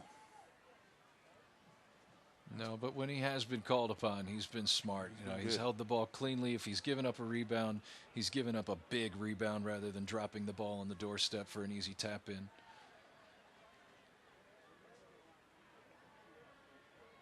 Looking for options, but not too many in an advanced position. Here's Kibato for Danny Barrera, who's always on the move and always trying to get into space. Whether he gets 90 minutes today remains to be seen. Always someone you can hang your hat on and rely upon, the Hartford Athletic captain. Fingers crossed he does come back for the new season. Settled in the area, as Sean was talking about. Loves this football club. Ovesamo wants and gets the free kick. The decision and the whistle from referee Daniel Chesky. Her second visit of the season to Trinity Health Stadium. He was here at the start of August and dished out a second yellow late on to Andre Lewis. Hartford beating New Mexico by 2-1. Of course, Phil Murphy was there because Hartford won. I still haven't seen Hartford win a home game, and I've only missed a couple this season.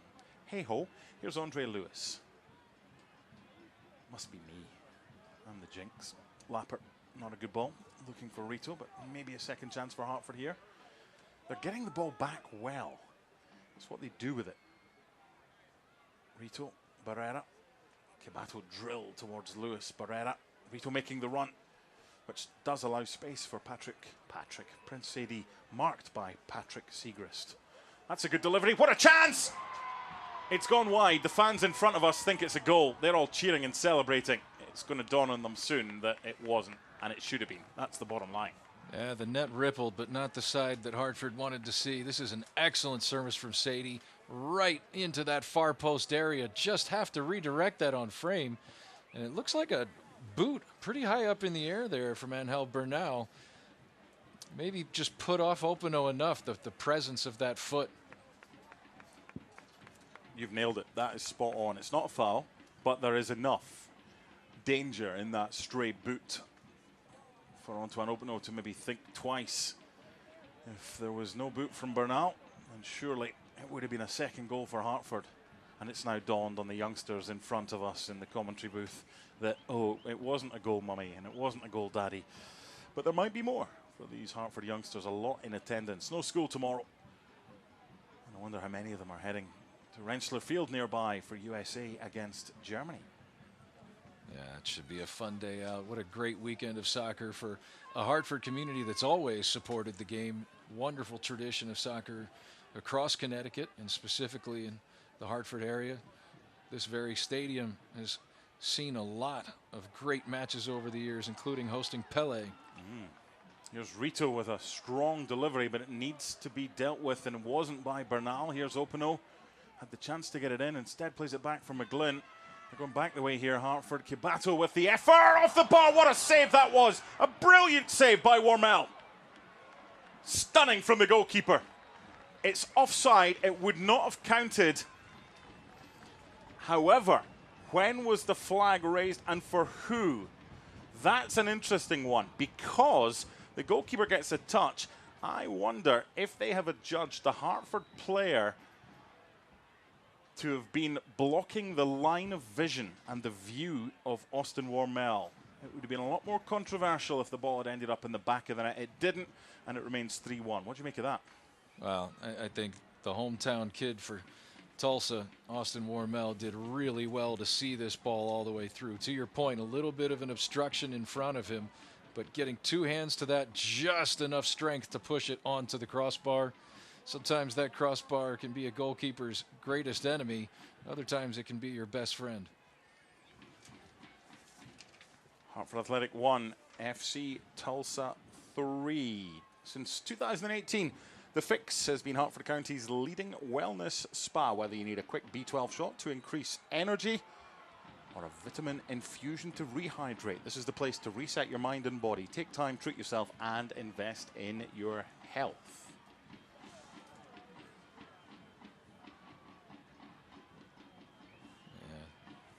A little bit over anxious there, Macangila, but McCabe, just being smart, keeping his body low, absorbing the contact, and maybe taking a little bit of air out of the game. The Hartford attack seems to be growing.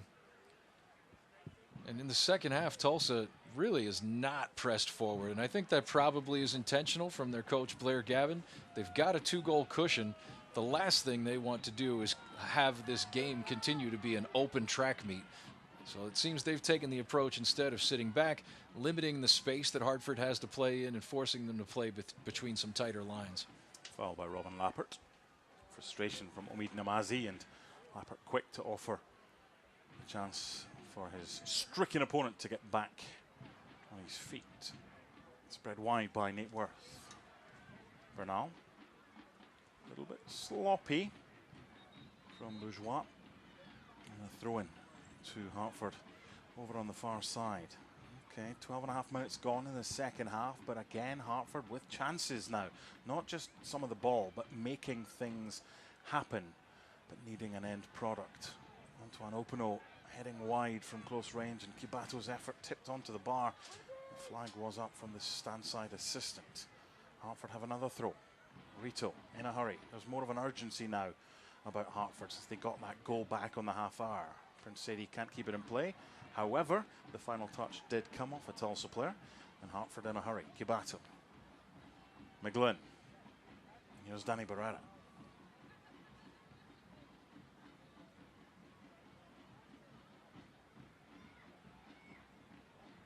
Options now plentiful for Hartford. That'll please Omid Namazi. Andre Lewis.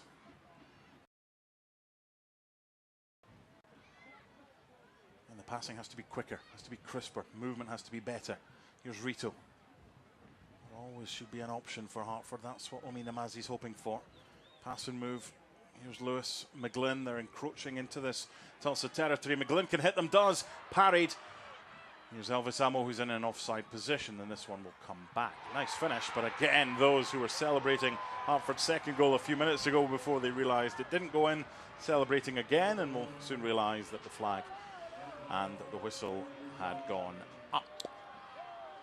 Yeah, Connor McGlynn hitting a long ball is certainly a sight that this Hartford crowd has gotten used to over the years. That's why you've seen him targeted so much on those corner kicks.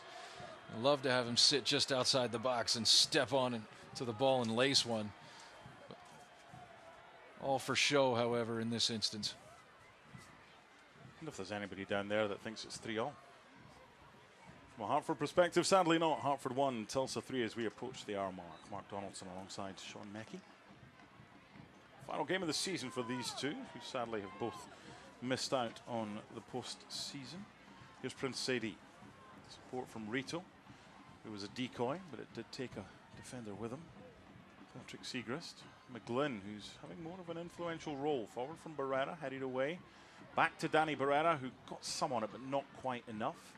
Danny's got the family here, and as you heard at half-time, kids aren't interested in celebrations if Daddy scores. They just want his team to win.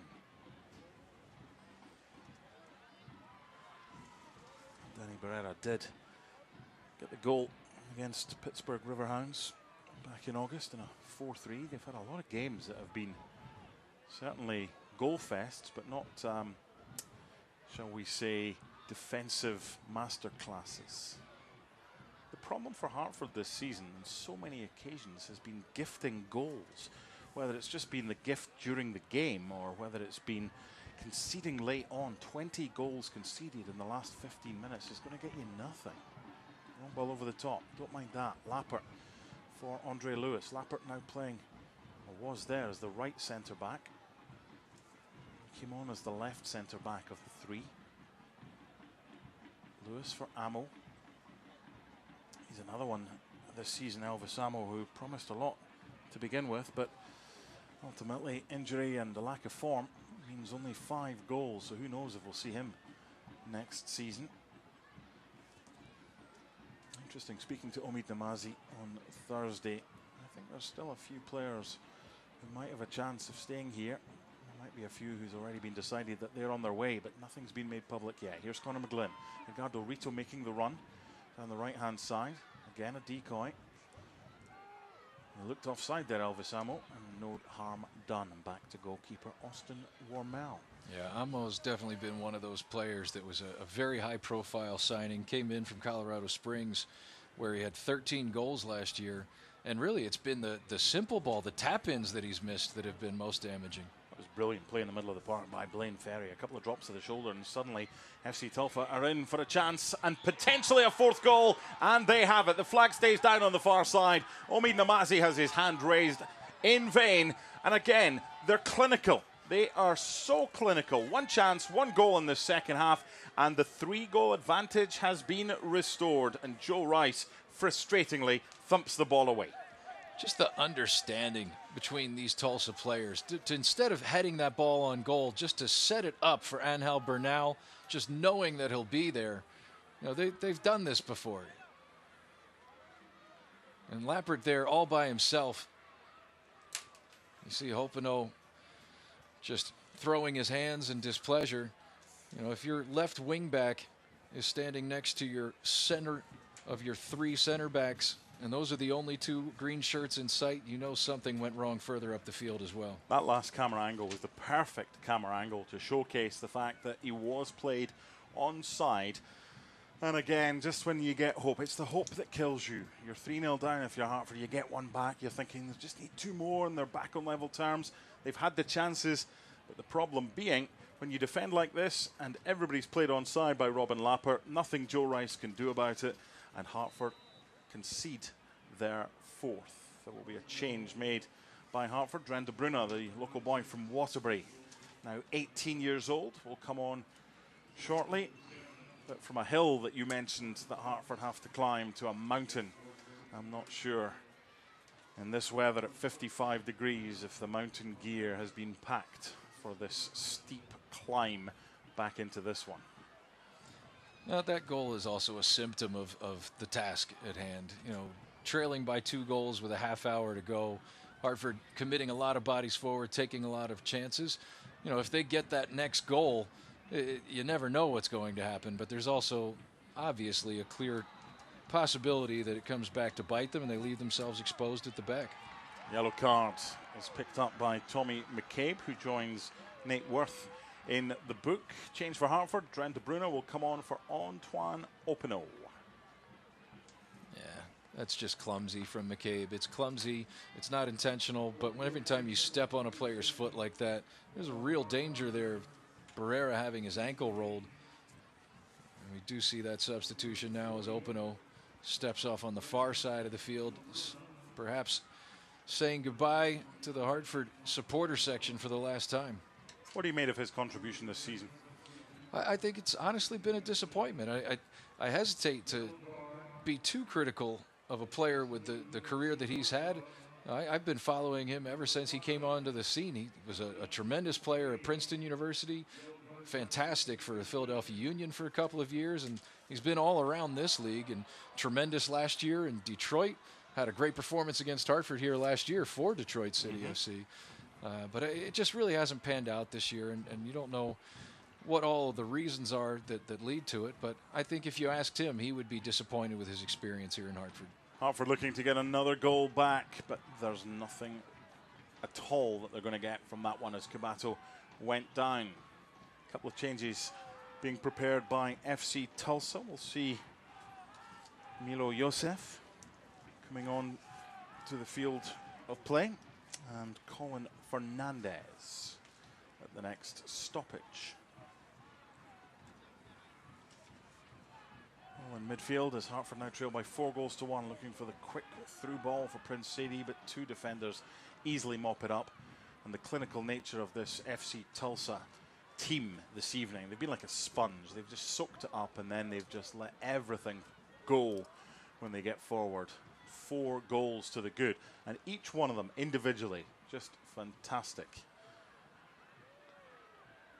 Lappert had to get that one right and did so.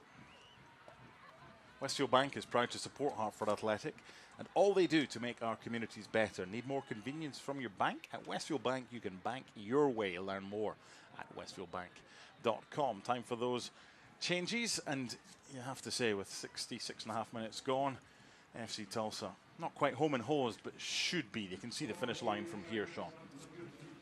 Yeah, and I think for Hartford, the message here, the goal here, the 3 points is not truly important at this stage. The most important thing is to continue to win the hearts and minds of these people in the stands tonight.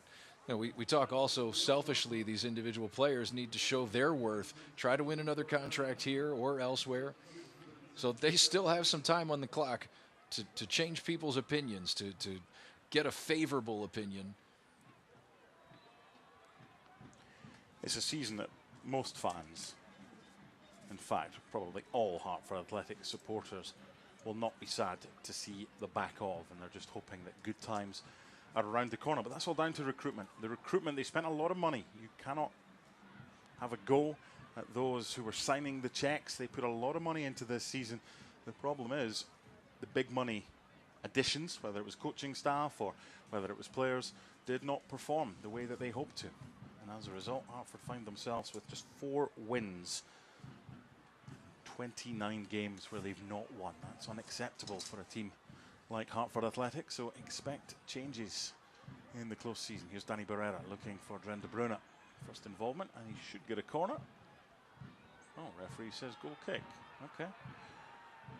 Yeah, I think the officiating, while not egregious, has not been entirely accurate tonight. We've seen a number of these that seem pretty clear from up here in the booth. And not to mention Joe Rice should not be still standing on that field. Well, the Joe Rice one, the Robin Lappert challenge, which was probably a card. Hartford trying to get one back here. Poor defending initially as they tried to play it out from the back by FC Tulsa, but Elvis Amo had the shot blocked. Kibato, McGlynn.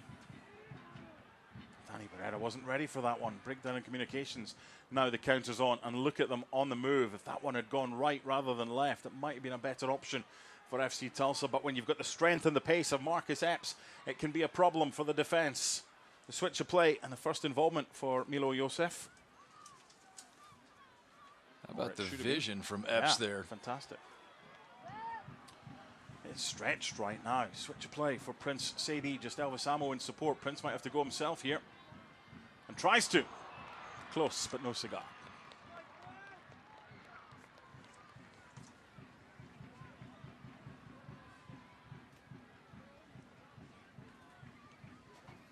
Another look at Sadie. He gets the shot off between the two defenders, but that's really good shielding there from Rashid Teta. Just shaping up to block that near post. It gets around him, but off frame, and that's exactly what you want your defender to do in that instance. The foul on Colin Fernandez. Well, when you're not in the commentary booth, and it's been fantastic to have you here this evening. You are a season ticket holder along with your family. How will this season go down as far as you and your family remember it? I think, like most people in these stands, we'll remember a fantastic environment, a group of players that it's easy to get behind, but a product on the pitch that's just never seemed to really come together. And, you know, a lot of players here were brought in here to play a role that they didn't end up playing. And it's clear. I mean, you've got 3 in the back line out of 4 to start the match tonight, not natural defenders. You've got Edgardo Rito on the right side here. We'll get back to that. Yeah, because one ball through splits the Hartford defence open. Chance for 5. And again, it's that ability from FC Tulsa to look for teammates, to find the better option. That time, had it not been for a last-ditch challenge, it would have been a 5th goal. Hartford break and get the free kick. Midline is proud to be the official chiropractor of Hartford Athletic. Another card comes out, 3rd of the night, from referee Daniel Chesky. And all 3 of them have gone to FC Tulsa. Yeah, he looks to be an effort at a good challenge there from Nate Worth, but ultimately misses the ball. Oh, that was actually Rucci, sorry. Yeah, Nate Worth already booked in the first half. He doesn't want to pick up a second one. Right. Here's Lewis. Danny Barrera, Connor McGlynn. Not a good pass from Connor. It's a position that suits him, just moving forward from that centre-back role into defensive midfield, but his quality has to be a little bit better. Confirmation that the yellow card was dished out to Colin Fernandez, not Rucci. So he picks up the 3rd yellow of the game, joining Nate Worth and Tommy McCabe.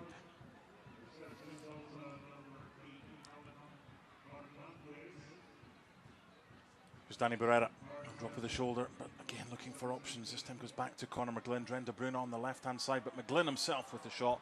Plenty power, just lacking accuracy. But Mark, if I could go back to that. Sure. Point I was trying to make, you got a player like Edgardo Rito. We get another look at McGlynn hitting this kind of a hopeful shot. But Rito is a player that was brought in to be part of a 3-5-2.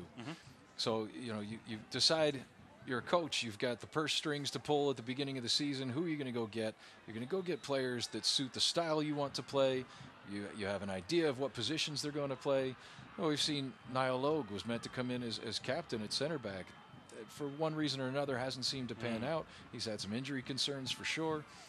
You know, you're moving your central midfielders back into the back line. If you're going to play a 3-5-2, you need 3 stellar defenders back there.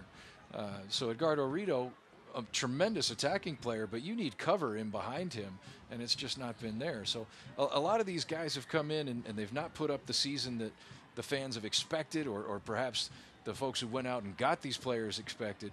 But without being put in the positions to succeed, it's not a mystery as to why they haven't had the product that you would expect. Well, lack of pace at the back as well has been a big problem. One ball over the top should not be an issue for Hartford to defend, but has been on a number of occasions, and has been so far on at least 3 of the goals that Tulsa has scored. Without a doubt. Away from Austin Wormel. He's a good goalkeeper. He's a good backup to have for Tulsa. To Michael Nelson. He's on the bench tonight, given a deserved rest. In behind for Prince Sadie, trying to get over the head of Rucci.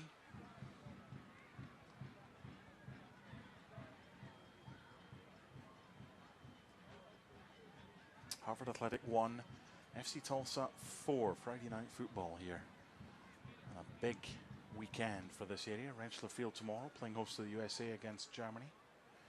This international break. Exciting lineups announced for those. We got the A squad for the USA and for Germany. Decent. Good player, Marcus Epps. He's in possession right now. Of course, when you praise someone, say they're a good player, what happens after that? They usually give the ball straight away. It's called the curse of the commentator. Doesn't work in reverse, though, when you try and do it against the opposition playing against your favourite team. I've certainly tried over these 30 years or so.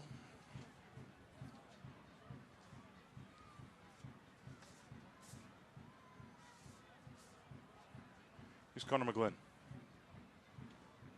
We head towards the dying embers of this season. A long season, an unsuccessful season for Hartford.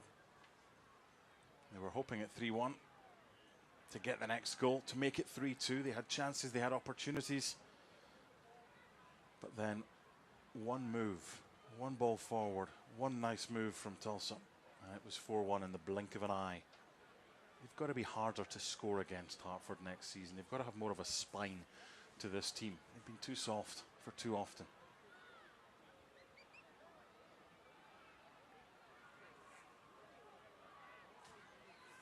Our presenting sponsor for the evening, Stanley Black & Decker. Tonight's match presented by them, headquartered in the USA. Stanley Black & Decker provides the tools and innovative solutions that you can trust to get the job done. I wonder if they make goal scorers. No matter how much things change, their commitment to being part of building a better world remains steadfast. Visit StanleyBlackandDecker.com for more details. Rito's deflected cross into the arms of Austin Wormel. What's a bigger task for Hartford in this off-season? To sign a prolific goal scorer or to sign a top defender that will help keep goals from being scored at the other end? I would say the defense has got to be the top priority. It's not fun, it's not glamorous, but you know, it doesn't matter if you score 3 goals if you concede 4. And I think they need to start from the back and work their way up. They're looking for a 5th here, FC Tulsa, and they should have had one. The effort from Moses Dyer clips the post and goes behind. That's one of the rare opportunities in this area that Tulsa have been in and haven't capitalized. They had to miss one at some point. Yeah. And not by much. Another 1, maybe 2 inches to the left, and that kisses off the post and goes in. As a Dolphins fan and a long-lost, miserable Dolphins fan, we'll get back to that in just a second because it's to do with the draft. Here's Moses Dyer.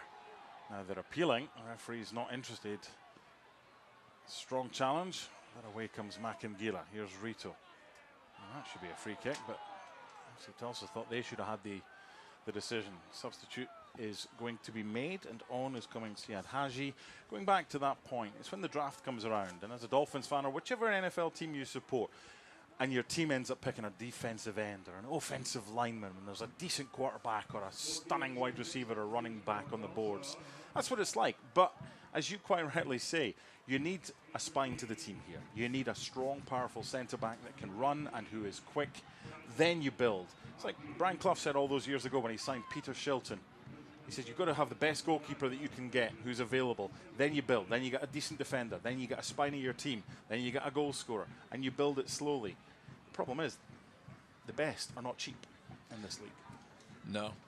And it's not a single entity league. So, well, I should say they don't have a single entity market from which to work. They can draw players from all around the world. They can acquire players mid-season. They're not having to find that talent through a draft. So, you know, you go out, get the best players that are available, but you also have to sign the players that you need. And Hartford definitely needs to find a defensive identity. They're keeping going, Hartford, as you would hope, and as you would expect for any professional sports team.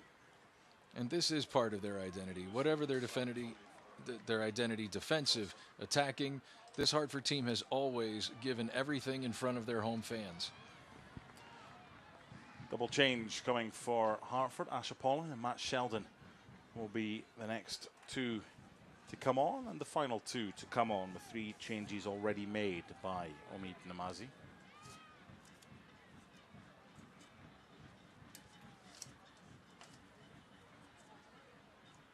Shot from distance doesn't trouble the judge, and now the changes can be made. Elvis Amo, another player who came with high hopes and ultimately hasn't really delivered, makes way.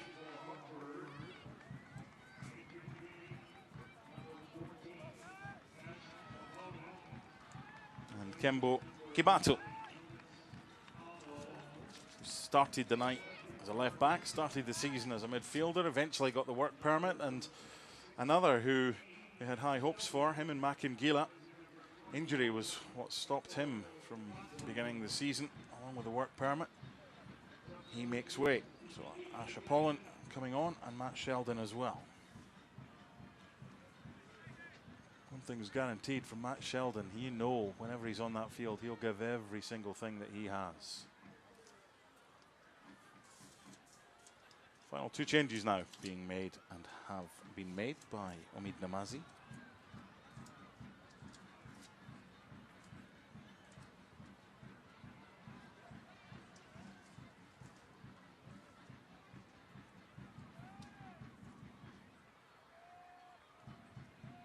Tulsa, we've already got the icing on the cake. The cherry's already on the icing. They're just looking to make it as tasty as possible in these last 10 minutes already with a 4-1 lead. They want more, and they want to end their season on a high. This was the game that they were hoping to get all 3 points to qualify for the end of season playoffs, but after leading Indy 11 last week by 1-0, unfortunately for them, conceded 2. And still a little bit of a fight there for that 8th and final playoff spot. Miami currently with a 1-point lead over Detroit City FC. Both of those guys playing some top teams this weekend. Nate Worth tries to spread it through. Conor McGlynn gets the decision and will take the free kick. Got Detroit City FC playing against Pittsburgh tomorrow at 4, and then Miami will know what they need to do. They'll be in the driver's seat as they take on Sacramento Republic at 10 o'clock. Tough game to win on the road for Miami, but they'll have their own fate in their hands. Robin Lappert is under siege there, but does well to get it back to Joe Rice. Oh, that's a shocker from Joe Rice, who gives it straight to Patrick Siegrist. Rather than going for the shot, just decides to keep possession of the ball. Hartford can't score when FC Tulsa has it. Fernandez has got a chance here. And Siegrist, the cutback, and it's 5. Just like that. FC Tulsa capitalizing on every mistake that's been made by the Hartford Athletic defense. And it's a nap hand for FC Tulsa, who come here and score 5. Well, we've seen just about every way to engineer a tap in. Almost all of these goals coming from that area right by the penalty spot. This time it's the youngster Nate Worth. Just side foots it home. Great technique. Opens up to the far post. Nothing Joe Rice can do about it. Super finish from a super young player, just 16 years old. Nate Worth scores his first goal in the USL Championship. And again, they have played so well as a team. Unselfish, always looking out for better options. Get the ball, capitalize on mistakes, cutting it back to players in better positions. You could use every single one of these FC Tulsa goals as an example to every other team in the league who might be struggling to score, as this is how to do it. Yes, it might be easy on a couple of occasions. You've still got to score. Here's Danny Barrera.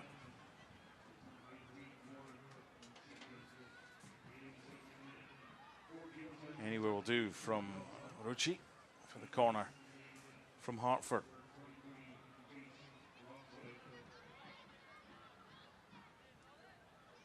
Sold out crowd at Trinity Health Stadium. Let's just say when the final whistle goes, there will not be the 6,500 that were here for the majority of this one. A lot of them have decided they have had enough. As Lappert tries to get the flick, does so, looking for Asher Paulin now. He's got Rito in support.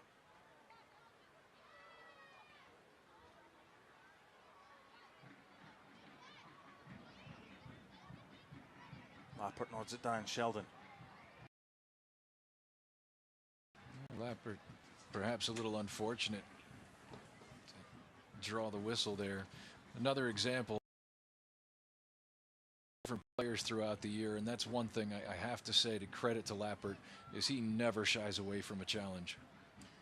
The Holiday Inn Express Newington is conveniently located in the heart of the dining and shopping district of Newington on the Berlin Turnpike, Route 5 and 15. Whether you need one night or an extended stay, the hotel will make your stay convenient and cost effective. And the Performance Lab is an all-inclusive model that brings the latest technologies for pain relief, wellness and mobility together under one roof. With one-on-one treatments and a customized approach to fit your needs, the Performance Lab will get you moving and feeling your best. It's basically 3 attackers against 1 Hartford defender every time FC Tulsa come forward. Hartford have pushed bodies forward, but this is a recipe for chaos at the back. They've already conceded 5. Final game of the season. And you look at how many goals have been conceded. 1 more for Hartford, and it would be 80, which would You can use all the adjectives you want. It wouldn't be great. Let's leave it there and we'll stay on air without being taken off for swearing. In from Ashapollin.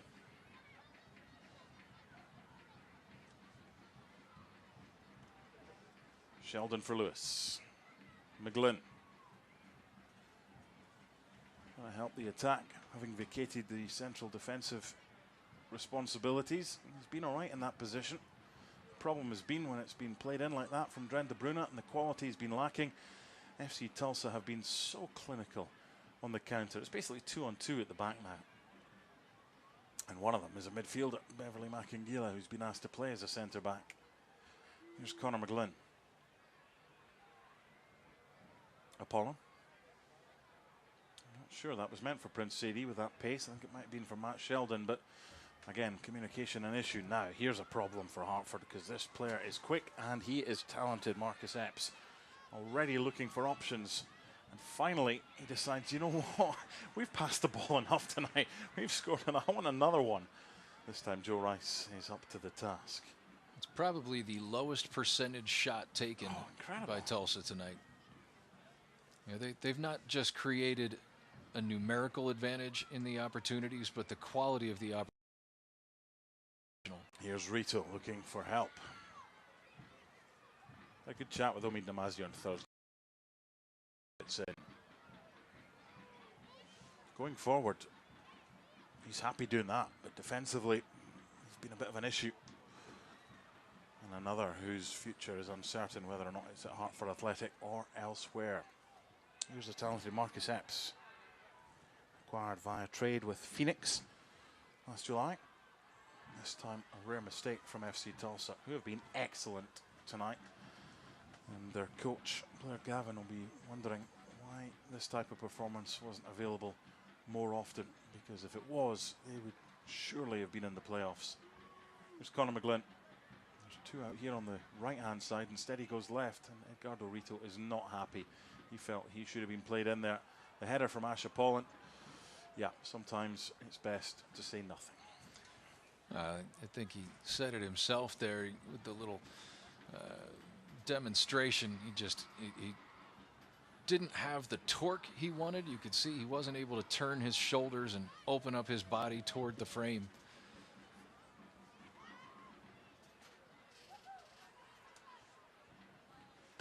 At least in the commentary booth you can moderate your language, because you have to, because I know you come with your family, but internally I'm sure there's some expletives that are going around that head of yours. It's just frustrating, isn't it? Because it happens so often. It's like a broken record. The defending just hasn't been good enough, and that means that the forwards are frustrated, because it's like, well, if we can do our job but the defense can't, then it's just it's a long season that I think it's going to be consigned to the history books, and everyone hopes associated with Hartford that next season will be much improved. In by Edgardo Rito, looking for Robin Lapper, and the touch coming off Milo Yosef. It really comes down to the formula. I mean, the best teams are greater than the sum of their individual parts. Hartford, in some instances, is the opposite of that. In by de Bruyne for Robin Lapper, gets one back. It's 5-2. And there's still a minute left, but any excuse for some brass bonanza.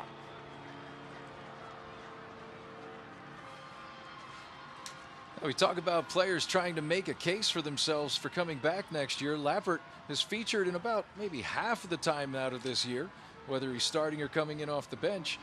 But he is really showing tonight that he wants a role, possibly on this team, possibly on another team. But Lappert coming all the way forward from his role in center back to be the one to score Hartford's second goal of the night. Tonight's Business Alliance partner of the match is Wentworth, DeAngelis and Kaufman. And Hartford Athletic is proud to team up with Stop and Shop in all of our community efforts as we work together year-round in the fight against food insecurity.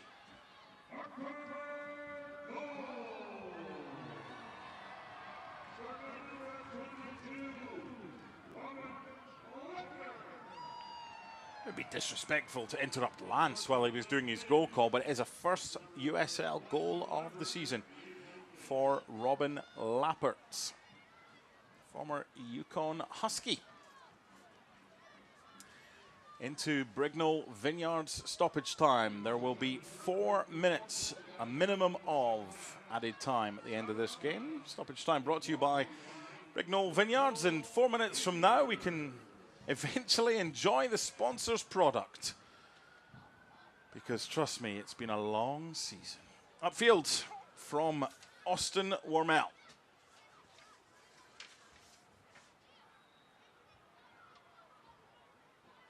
As a fan, do you want to see Omid Namazi in charge next season? You know, I think he's done such a good job taking over. He's given a lot to this program. I don't know that I would want to see him in charge. If he were to take charge and prove everybody wrong, great. But I certainly think he's done enough that he's someone that deserves a chance to stay a part of the club. And that's all got to be discussed by the front office. They've got to figure out if there's a role for him here. But I think he was put in such a difficult position this year, and he's done an all right job with it. I have to say, every time we get the chance to speak to him pre-game, he's always open. He's always honest. And we spoke to him on Thursday, and we asked him about his future. He said he has spoken with Nick Sakevich, and as far as he's concerned, he thinks he'll be in charge for next season. They've spoken about potential signing targets, where they need to strengthen. So he will continue to work as the head coach of Hartford Athletic, a position he inherited after Tab Ramos was removed on the 26th of June. As far as accessibility and honesty is concerned, he has been outstanding. Omid Namazi, him and his coaching staff have been a pleasure and a joy to work with, as have everybody behind the scenes at Hartford Athletic. It's a very well-run football club. They just need to ensure recruitment is much better in 2024. It would be interesting, Mark, if he were to come back next season. It would give some of that consistency that this club has been lacking. And that's another one, yeah. You know, he's not had a chance to build from the ground up. Miro Yosef has gone into the book. Have a full pre-season. That was Tab Ramos' pre-season. Forward comes Matt Sheldon. Behind for Prince Sadie. Here's Edgardo Rito. With a third goal. They've already got 2 scored by Prince Sadie and by Robin Lapper. Problem is, FC Tulsa's got 5, and Prince Sadie has just hit Asher Pollen. And if ever one play summed up a season, it was that. Spread wide by the substitute, Haji. Here's Marcus Epps. Tell you what, I wouldn't be surprised if there was a few admiring glances towards Marcus Epps. That kid's a player. He's got assists. He's got goals this season. 8 assists. Sorry, 8 goals, 5 assists. And he's just an absolute handful. He's a known quantity in this league. It's a matter of, could you pry him away from Tulsa? Epps spent a number of years with the Union, with the New York Red Bull at the MLS level, has had quite a career since then. Different stops in the USL. We've spoken a fair bit about Hartford and what they need to do for next season. The problem that they have is they're not going to be the only team interested in good players. It's, do they push the boat out? And if they do, who do they push it out for? Because there'll be other teams wanting to push the boat out too. Tulsa looking to finish. It also makes that challenge a little more difficult as well. When you want to sign a player, all things considered equal, they want to go to a club where they'll have success. So that'll be part of the narrative that Hartford will have to push in the offseason, is come here and be part of the build. We've got something special here in Hartford. Now come be a part of bringing it over the line on the field. And congratulations to FC Tulsa, who end the season with a 5-2 win at a sold-out Trinity Health Stadium. Not enough to get into the playoffs against the Hartford Athletic side that score their 39th and 40th goals of the season. The problem for them is they concede their 75th, 76th, 77th, 78th and 79th goal. It ends here. Hartford Athletic 2, FC Tulsa 5. We'll be back to recap the season in just a minute.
Full time, Hartford Athletic 2, FC Tulsa 5. Not the way a sold-out crowd were hoping that this season would end, but Hartford's 5th season has ended up with a 12th place finish in the Eastern Conference.